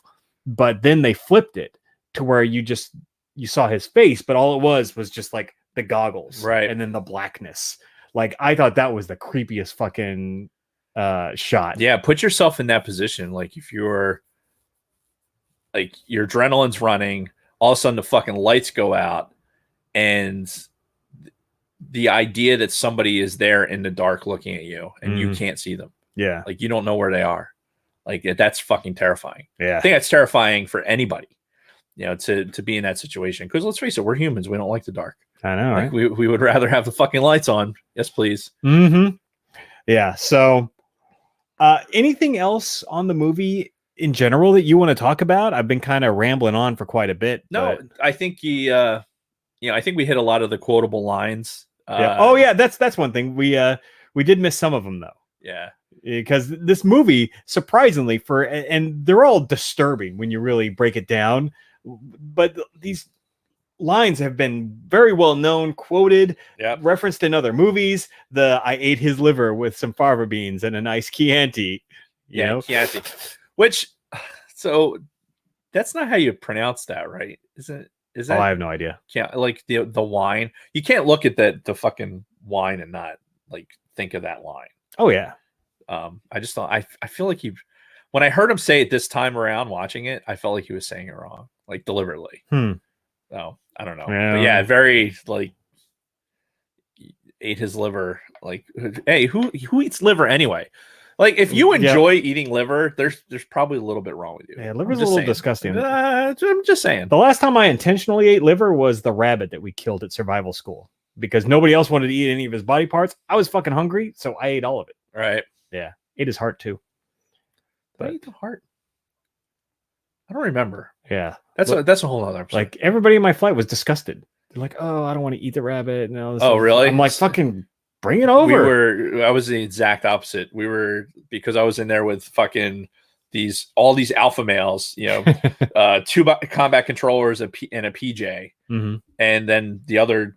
I had 2 lieutenant types that like just they weren't doing anything, but I was like 5 years older than any of them. Oh wow! So I'm chasing these fucking 18-year-olds around up and down these mountains with fucking 3 feet of snow. And it was like this competition of the alpha males, like who gets to kill the rabbit, who's going to eat it. Oh yeah, fucking we used glow sticks with the rabbit skin and had a little puppet show. Oh, it was yeah, you want to talk about some disturbing shit. Wow. Yeah. Survival school experience. Anyway, so yeah, there were a lot of really good quotable lines from this movie. Well, again, in a disturbing way, and stuff that's been referenced all over throughout pop culture. So again, just another reason for the longevity of this movie is a lot of these quotable lines. And then, yeah, you started talking about some of the sequels and some of the expanded Hannibal universe, I guess. So yeah, I really loved this movie when it first came out. So when they announced in, God, I don't remember what it was, the late 90s or early 2000s, the Hannibal book, Thomas Harris made his first sequel to Silence of the Lambs. 98, I think. Yeah, the movie came out in like 2000 or 2001. I remember because I saw it in theaters. I saw it on opening weekend. I saw Hannibal. And I bought the book when it first came out too and read it. So the book was decent. It was all right. The movie I thought was kind of shit. The Hannibal movie. I mean, first of all, they recast Jodie Foster because she's like, I don't want to be part of this because of a lot of the themes that were going on in this. And quite frankly, I think she saw that it was going to be kind of shit. So, and they cast Julianne Moore as Clarice. Just didn't work for me. And I like Julianne Moore. Oh, yeah. No, she's a great actress. But it didn't work. And they actually ended up drastically changing the movie from the book. We talked about how the original Silence of the Lambs was pretty true to the book. Hannibal, it started getting way off and really didn't follow the book. Yeah, it was a money grab. Yeah. Like most sequels are. And then there was Hannibal Rising, which was a prequel, which I saw after it came out on DVD, I think. It was okay. I think I saw it one time and never again. Didn't really think much of it. Never saw the Hannibal show that came out, but apparently that was really good. And it's something I kind of want to get into, even though it was canceled prematurely. And then Red Dragon, which I thought Red Dragon was actually pretty good. Red Dragon kind of got back to the roots of Silence of the Lambs. It starred Edward Norton as Will Graham, the guy who captured Hannibal Lecter, which they filmed that scene. That was the opening scene of Red Dragon, was when he fucking figured out that Hannibal Lecter was the serial killer he was looking for and captured him, which I thought was a great scene. Like, watch it on YouTube, if nothing else, just that opening scene, because it was really good. But the rest of the movie was pretty decent. And again, along the same lines of Silence of the Lambs, similar beats, how Hannibal kind of gave him clues to help find this other killer. Speaking of beats, I just was scrolling through the Wikipedia to find out when the Hannibal book was out. And it mentions that what's his nuts? Anthony Hopkins, for the voicing that he used, like for that tempo, he modeled it partly over for Hal from 2001: A Space Odyssey. Oh, yeah, I could see that. It says fuck, where'd it go? Hopkins created his interpretation of Lecter based upon the voice of Hal 9000 as voiced by Douglas Rain in 2001: A Space Odyssey, as well as the vocal cadences of both actor Katharine Hepburn and writer Truman Capote. But yeah, Hal 9000. I'm sorry, Dave. I'm afraid I can't do that. I could totally see it. Yeah, that's I awesome. Totally see it. Man, that's another, like, shit. 2001: A Space Odyssey. That Stanley Kubrick. Holy Okay. fuck! When did that come out? That was the 60s? 68. Yeah. 68. They came out. Fucking hell! Yeah. Been a long time. Remember when the 2000s were like? Do you know what's really weird? Sidebar. We're coming to the end of this anyway. But you know what's really fucking weird is looking at dates that are occurring in like 2030, right? Which isn't that far away. No. You know, conceptually, it's not that far away. But looking at shit that's dated like, oh, in 2035, this will happen. Like, especially if you're looking at NASA stuff, because Yes. some of it's, you know, it's got to be forecasted way well in advance. Mm-hmm. And you're looking at these dates. I'm like, that's not a real date. Right. Like, somebody fucked that up. Even today, like I wrote the date for some documentation I was doing, and it was like February 15th, 2021. And I looked at it. I'm like, that doesn't look right. It just does not. It doesn't look right. Mm-hmm. Fucking 2021. To me, yeah, the 2000s, like, and now into the 2020s, and thinking about 2030 is like, I really, my brain just wants to reject that particular branding. Yeah. Like, yeah, no, sorry, that's not a real thing. Like, you fucked up. That's, you know, write the right date. Right. Yeah. Yeah. The turn of the century was 21 years ago. Fucking crazy. Time. Indeed. So yeah, never watched the Hannibal series. Somebody in the chat mentioned that Mads Mikkelsen was awesome as Hannibal in the series. Mads Mikkelsen, you would probably better know as Galen Erso. Okay. From Rogue One. Yes. But yeah, he played Hannibal in Well, in the Hannibal series, and yes, he did play Cannibal too. So, and then we mentioned this new Clarice show that just started on CBS. I want to say, if there is an opportunity for me to binge it, then I'll do it. But it's got to be on a streaming service that I already pay for. right. So, Which it probably isn't yet. yeah, but unless Hulu's part of that, but no, that's more ABC. So yeah, and NBC is Peacock. The Peacock Network. Fuck all these. Like, what did we ask for years? Right, we wanted to get away from cable, where we're forced to accept these fucking channels or buy all of the channels. Yep. When you only wanted so much content, right? Yep. So now it's like, okay, well, we're gonna fuck these guys over. We're gonna take our titles, right, that are proprietary to our particular, you know, brands, Mm-hmm. and then we're going to start our own streaming services so that we can only stream those brands. Yep. So you can't get the a la carte that you want, because otherwise you'd have to pick these separate fucking things. And oh, by the way, we're going to stream something once out over here.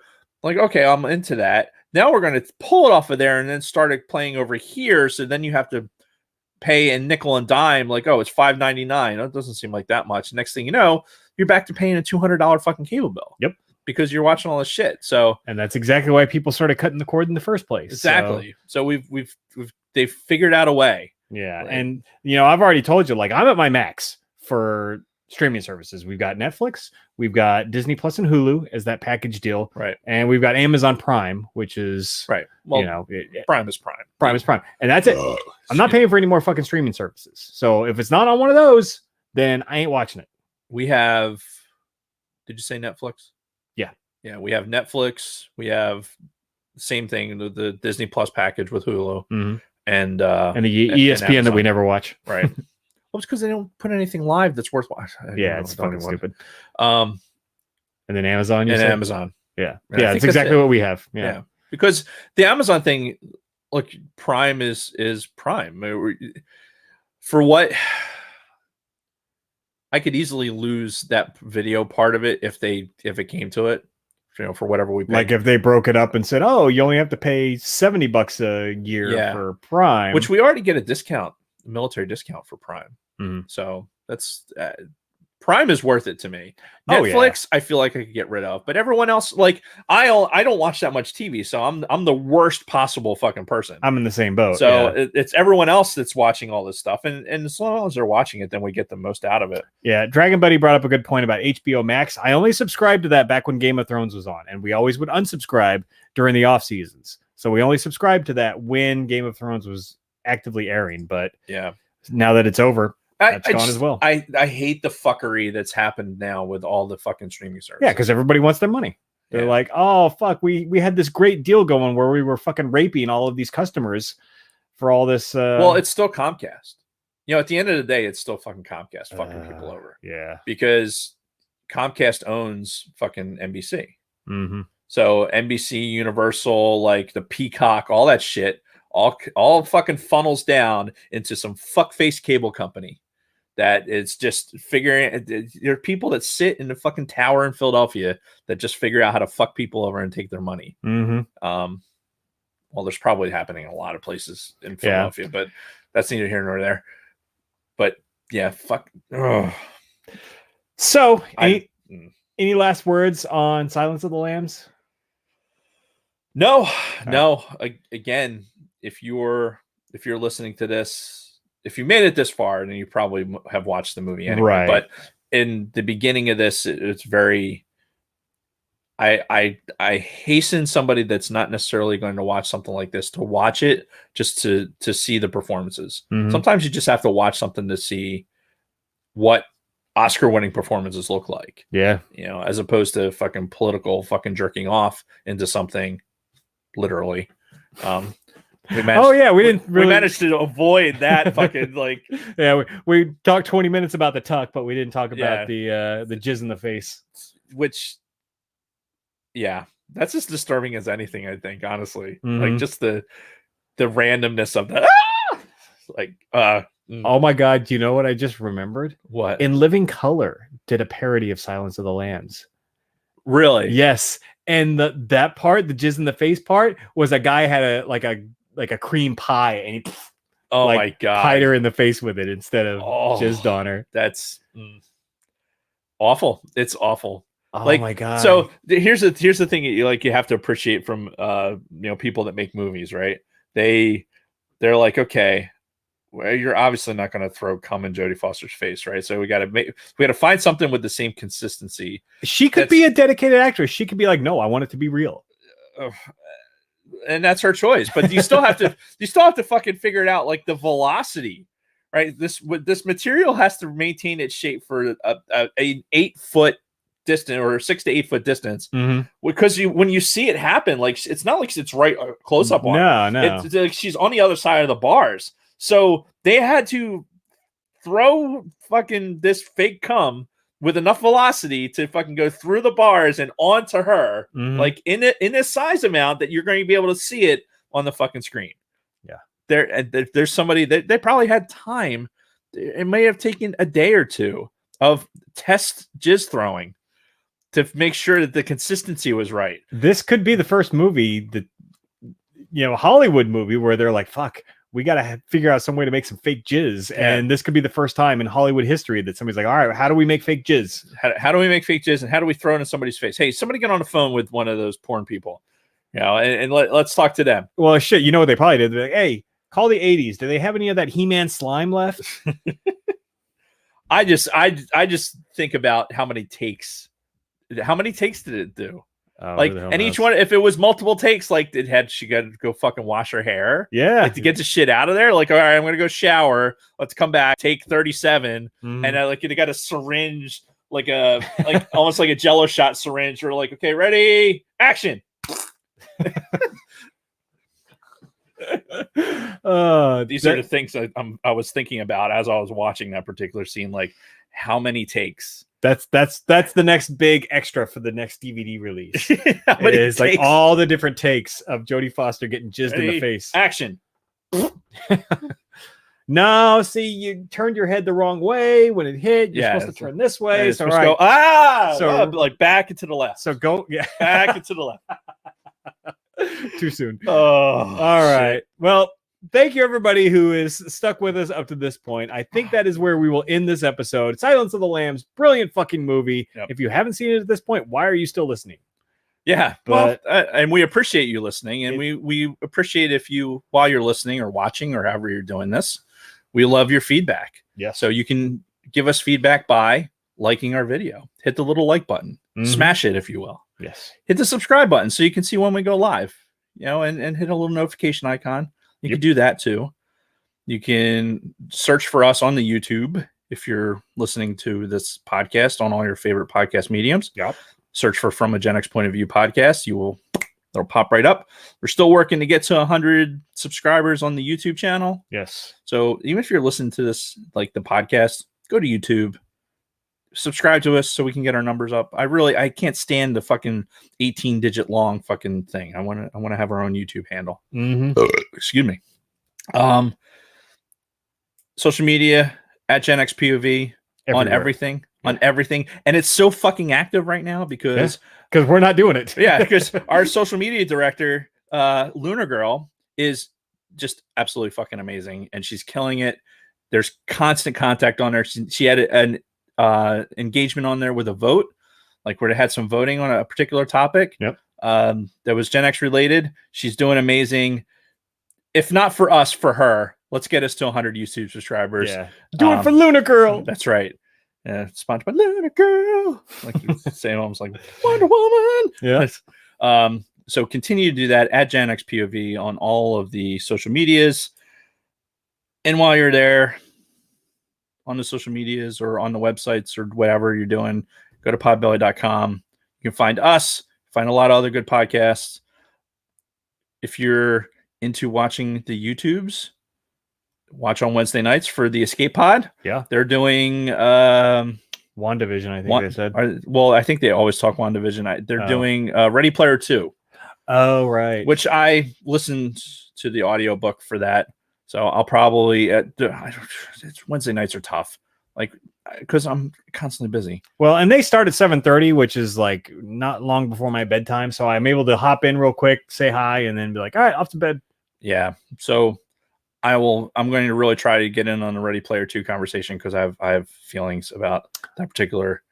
Are they making a movie for that one? I have no idea. I can tell you that based on the way that the book read, it was a screenplay. I feel like they wrote that book to make a movie, not to make a good book like they did with the first one. You know what I hate? Have you seen where a movie adaptation of a book is successful and then the next book they write is a sequel to the movie and not to the book? Yes. AKA Jurassic Park. Yeah, they did that with Jurassic Park. They did it with Forrest Gump. Forrest Gump was based off of a novel. Very different from the movie. Sequel to the novel was a sequel to the movie and not the original book. Huh. Yeah. See, when I was as a reader, I was into the Clancy books, right? Mm-hmm. You know, my dad read Clancy, so it's like the books were always in the house. So I picked up Clancy novels, and when the movies started, like Hunt for Red October, completely different movie than the book. Yeah, the books stayed like how the trajectory of all the books in the John Ryan series or Jack Ryan series, stayed true to what the original books were and the original storylines. Every movie that's come out since has been some variation of it that hasn't been the book. Like, so if you're into the Harrison Ford versions of the Clancy books, like for Hunt for Red October was before Harrison Ford. That was Connery and Alec Baldwin, but then you had Patriot Games and Clear and Present Danger. Yeah, were just not. I like Harrison Ford. I didn't mind him as Jack Ryan, but I think the age thing was a little bit of an issue. I don't know. I read all of this. I read all the Clancy stuff all the way up past Executive Orders. And then I got to a point where I had to stop. Yeah. There's so many books. And fact is, one of those books they're getting ready to make into a movie that if it's based on the book, it'll be fucking fantastic. But so far from the previews for Without Remorse, they're already ruining it. Yeah. They're already ruining it. Without Remorse is a fantastic book, and they're going to ruin it with this movie. So I'm already upset, and all I've ever seen is a trailer. All right. Well, before we close out, big shout out to Matt, aka Orange Jacket Guy, who's taking care of his grandmother at her house while others are recovering at a hospital. So thoughts are with you, brother. Yeah, man. Yeah, we see your stuff, and he had a really good. He's politically involved, and I don't know if you follow him on Facebook, but there was a really neat little discussion that he had for something that's going on in Idaho politics that used like this animation style, like to present the information. Really, really well done. Like it was professional, it was informative. Like I don't know shit all about Idaho politics, but like from a perspective of trying to get information out via social media, it was very well done. So kudos to you. I know they are trying to fight off the blue invaders on a regular basis, but that's a story for another time. So, all right. Thanks everybody again for joining us. This is the end of the show. Next week, probably going to spend some time talking about Perseverance. That may be the whole show, depending on how much material we get. Yeah, right. Assuming it lands as scheduled. Yep. Otherwise, we'll think of something. But I think we've didn't we give Lunar Girl like what we were going to be doing? I think we've run out. I think Silence of the Lambs was the last thing Was it? All right. on our list. Oh, we have to get with our social media director and make sure that she's abreast of whatever's coming up next. It's an interesting choice of words, but whatever. So, all right. Thanks again, everybody, for joining us. Did I say nipple? We will Jason has the word nipple in the notes, by the way. We will see you next week. And remember, everything we told you today was true from a Gen X point of view. Okay, now what do I click? Jesus Christ. I got it. That was something. I used to be able to do a good Hal, Yeah. but I couldn't come up with it in the moment. It was entertaining still. All right. Episode 24. Yes, I know I haven't posted the Zelda episode yet. Had some technical issues that I was able to get solved today. So I might push both of these out tonight. I don't know. But yep. So we're not referencing anything yet, Tom. We're still in discussion as to how we want to handle the situation. So tentatively right now, we are planning on doing the next and potentially final All Things Star Wars on March 13th, I think is the day we picked. Yeah, March 13th, because the 14th is a holiday. So I won't have work that day. Or no, the 15th. What? Fuck. No. We did pick the 13th because Saturday, right? So this way, because I want to drink. If we're gonna do a final episode, you bet your ass I'm gonna be drinking. So it's got to wait until March. Yeah, I think we're both going to be drinking that day. Yeah. So again, tentatively, that's what's going on. More to follow. Yeah, Lunar Girl needs a new itinerary. See, now you're asking us to like plan things. Well, we did good getting to that point. I feel like we Yeah. just had that conversation. I thought, oh, we're going well ahead. Now all of a sudden we're at the F limit. You know what Damn I it. fucking forgot to do What? today in movie history? That's all right. We had a lot of stuff. Yeah. But for the after audience, let's give them something. On this day in film and television history, we got to give them something good. So Well, yesterday, 30 years ago, Silence of the Lambs came out. That was hilarious. Hilarious. Not much, actually. It would have been a very boring segment. Yeah, see, you probably looked at it and decided, you know what, there's nothing to talk about. Let's talk about the weather. But it's fine. Okay, hold on. Let's look at birthdays. Ugh. No good birthdays? Yeah, this day sucked in history. So yeah, good thing we skipped that part. What's it's not like movie releases, generally speaking, unless they're revolving around some romanticism, don't happen around Valentine's Day, I would imagine. Yeah. God damn. Unless I can expand on this and I wonder, like, if I go like this, where do I have to go to make my body match up with? Yeah, there's nothing on this fucking day. Fuck February 15th. All right. What did you do? Your fucking house was pissing on me. Oh, Yeah, it's well, we're in a warming trend right now. all right. So no icy rain. I don't think so. I got like 50 fucking texts while we were recording. Well, you said your wife is harassing you. One of them was Lunar Girl. Those are acceptable. I appreciate those. Vincent Jackson is dead. So he was this thing, it popped up on my fucking thing. That's what kind of I paused for a moment.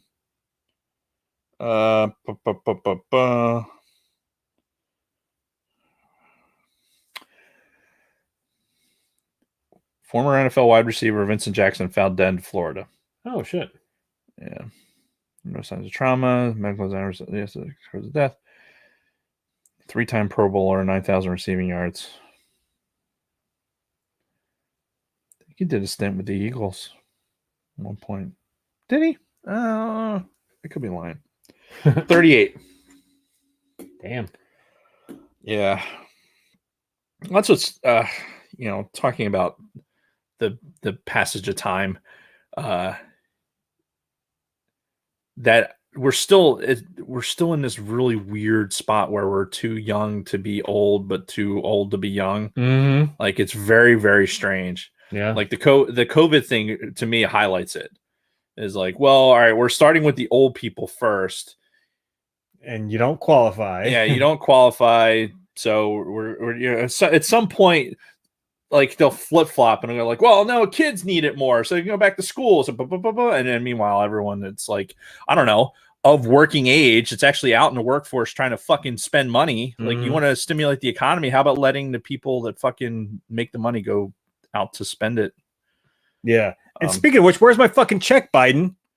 You know, you fucking Democrats are always like, oh, we'll give you all the free shit in the world. Well, where is it? Come on, make with the fucking cash already. Ignoring the fans, they are Bronco. What happened? What's going on? What's with the booing? Oh, talking about the whole thing Star Wars. Yeah. So we're not going to talk. Yeah, let's not even reference it. We're gonna let things kind of simmer. Well, so I'm not going to talk about the rationale for it, but listen, it's the closing of one chapter always opens up into something else, right? So we have a lot of good things going. Like we don't. I think this is just the straw, with what's coming up, and I have a very intelligent, which hopefully will remain intelligent, conversation to be had about everything that's going on with Star Wars as we know it. But yeah, I think we sit here, we dedicate some time to it, not necessarily waste our time on Gen X POV about it. Yeah. And we get it off our chests and close that chapter. We got good things going, and we'll just keep our trajectories going. We're in a climb. So yep, I agree. So I feel for the fans that started with us with the All Things Star Wars. I truly there's going to be a lot of fucking appreciation thrown their way for all that. But I think the reality is there's a lot of things to be said, and we can go about our business as being professionals and fans. Yes. Agreed. Many great Star Wars books recently. Yeah. How are you making out with those young adult novels? I heard Don was listening to one of the young adult novels and he's like, this is very young adult. I believe it. And I would have issues. Like the way I reading at that level, I think it would infuriate me. Like, all right, let me slow this way the fuck down and like be super, super campy about this and not really give any information and do this. I'm like, oh, I'm going to fucking burn it. Fuck it. Yeah. Throw it in a pile. Yeah. Boo. Anyway, the shit, I had something else for the post show. Fuck, I forgot. Something about the weather around here. No. I mean, the weather is the weather. Xbox. Oh man, we did the I need the Xbox X, I think. All right. So I wanted to talk about PC gaming. Right. So I did the memory upgrade in this laptop here. Yep. And it's very, very nice. Good. Like what's really remarkable is this is already a very high-end machine, and then to put the max the memory out in it, I think is like really exercising its capability a lot better. What are you at? 64? I'm at 64. Okay. Which is the OEM max for this particular machine. Right. And I put that 1 terabyte fucking that fancy EVM drive, and I put cooler, like put copper on there to fucking help with the cooling and everything else. So the thing's actually doing nicely. Knock on wood. Yeah. So I'm like, I want zombies on on this machine. Okay. I want to play zombies on this machine, but at the same time, is like, I think doing that would make a commitment towards like PC gaming that I don't know that I want to make just yet. I mean, the only commitment you're making is however much money you choose to drop on this. It's not like once you buy one game, it's like, fuck, I can only buy games for this now. So here's the thing. Like, I want the hardest part is this is the machine I use for when I'm working from home, right? My work laptop is basically stationary. I'm only using it for making the VPN connection. Mhm. All the heavy lifting that I'm doing with spreadsheets and everything else, I maximize my screen space with this machine because it's connected to, it's not bottlenecked through the VPN. So so long as I don't need to get anything that's controlled, unclassified control. Sure. Then I just do it on this, and I keep this screen space available, and I have the VPN logged in for shit that I need to get onto. So stepping, like when I want to go play something, I want to step away from the computer, and by going onto the console, at least I'm like not in front of the computer. You know what I mean? Oh yeah. So it's still screen time. I mean, everything's screen time, right? Even if I completely disconnect from this, unless I go read a book or go to sleep, you're probably on some sort of screen. So I mean, that's as I've got an iPad, an iPhone, 2 monitors in front of me, a fucking TV right there. Right. Yeah. Avoiding the screens is impossible. So I'm going to be gone one screen or another, but I think that if I went towards more of a PC gaming thing, because let's face it, the guys that are like on YouTube doing all these speed runs and everything else, they're doing it on a PC. Yeah, they're not doing it. They're using the mouse, and fucking everything is a lot smoother. Well, I mean, traditionally, most hardcore gamers have always preferred to play shooters on a PC with a mouse and keyboard. That's always been the preferred method. And I've always pushed against that, and I think probably because I couldn't match the technology to make that worthwhile. But now that I'm actually getting a little closer on the technology, I'm like, now that is one area that you would get into a little bit of danger, because I don't know what kind of other hardware you have in here, but if you don't have a really good video card and you don't really have a good processor, you're only going to be able to go so far. And if you start getting that taste, the next level is, well, we got these fucking stimulus checks coming in, I'll fucking just drop $2,000 on a fucking nice tower. And well, that's not going to happen because my wife controls that flow of income. So that fair enough. That's going to be like, if that happened at all, it would be like a baby step process. Like 1 week I would buy the cooling for a processor, and then over a fucking 2-year period I'd actually have the machine together, which may or may not happen regardless. But sure, I mean, this is good for the near term. It's an i7. It's got 6 cores. It's, what is this, the 10th generation? Yeah, 10th generation Intel. Okay. So it's, the machine itself is actually well proportioned. And it's got a good video card in it. It's a good enough video card to run fucking Flight Simulator. Okay. Well, and that is important. And that was the kind of the standard I established. I wanted to be able to fly with the Flight Simulator on this one, and I can.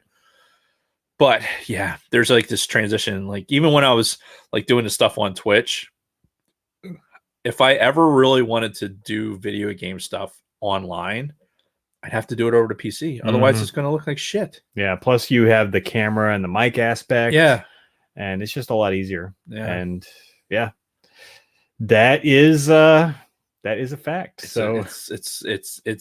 It is becoming a problem. And if Black Ops right now, if Zombies was cheaper, like the current Cold War Zombies that I'm playing now, if that was cheaper, I'd probably already have done it. But it's still like full freight for the game. Damn, you're talking about spending $60. And I already have the game on the console, so I'm like, it's hard to justify. It's really hard to justify. Like Squadrons was easier. Yeah. Like I went across the board with Squadrons because it was a lot cheaper. Right.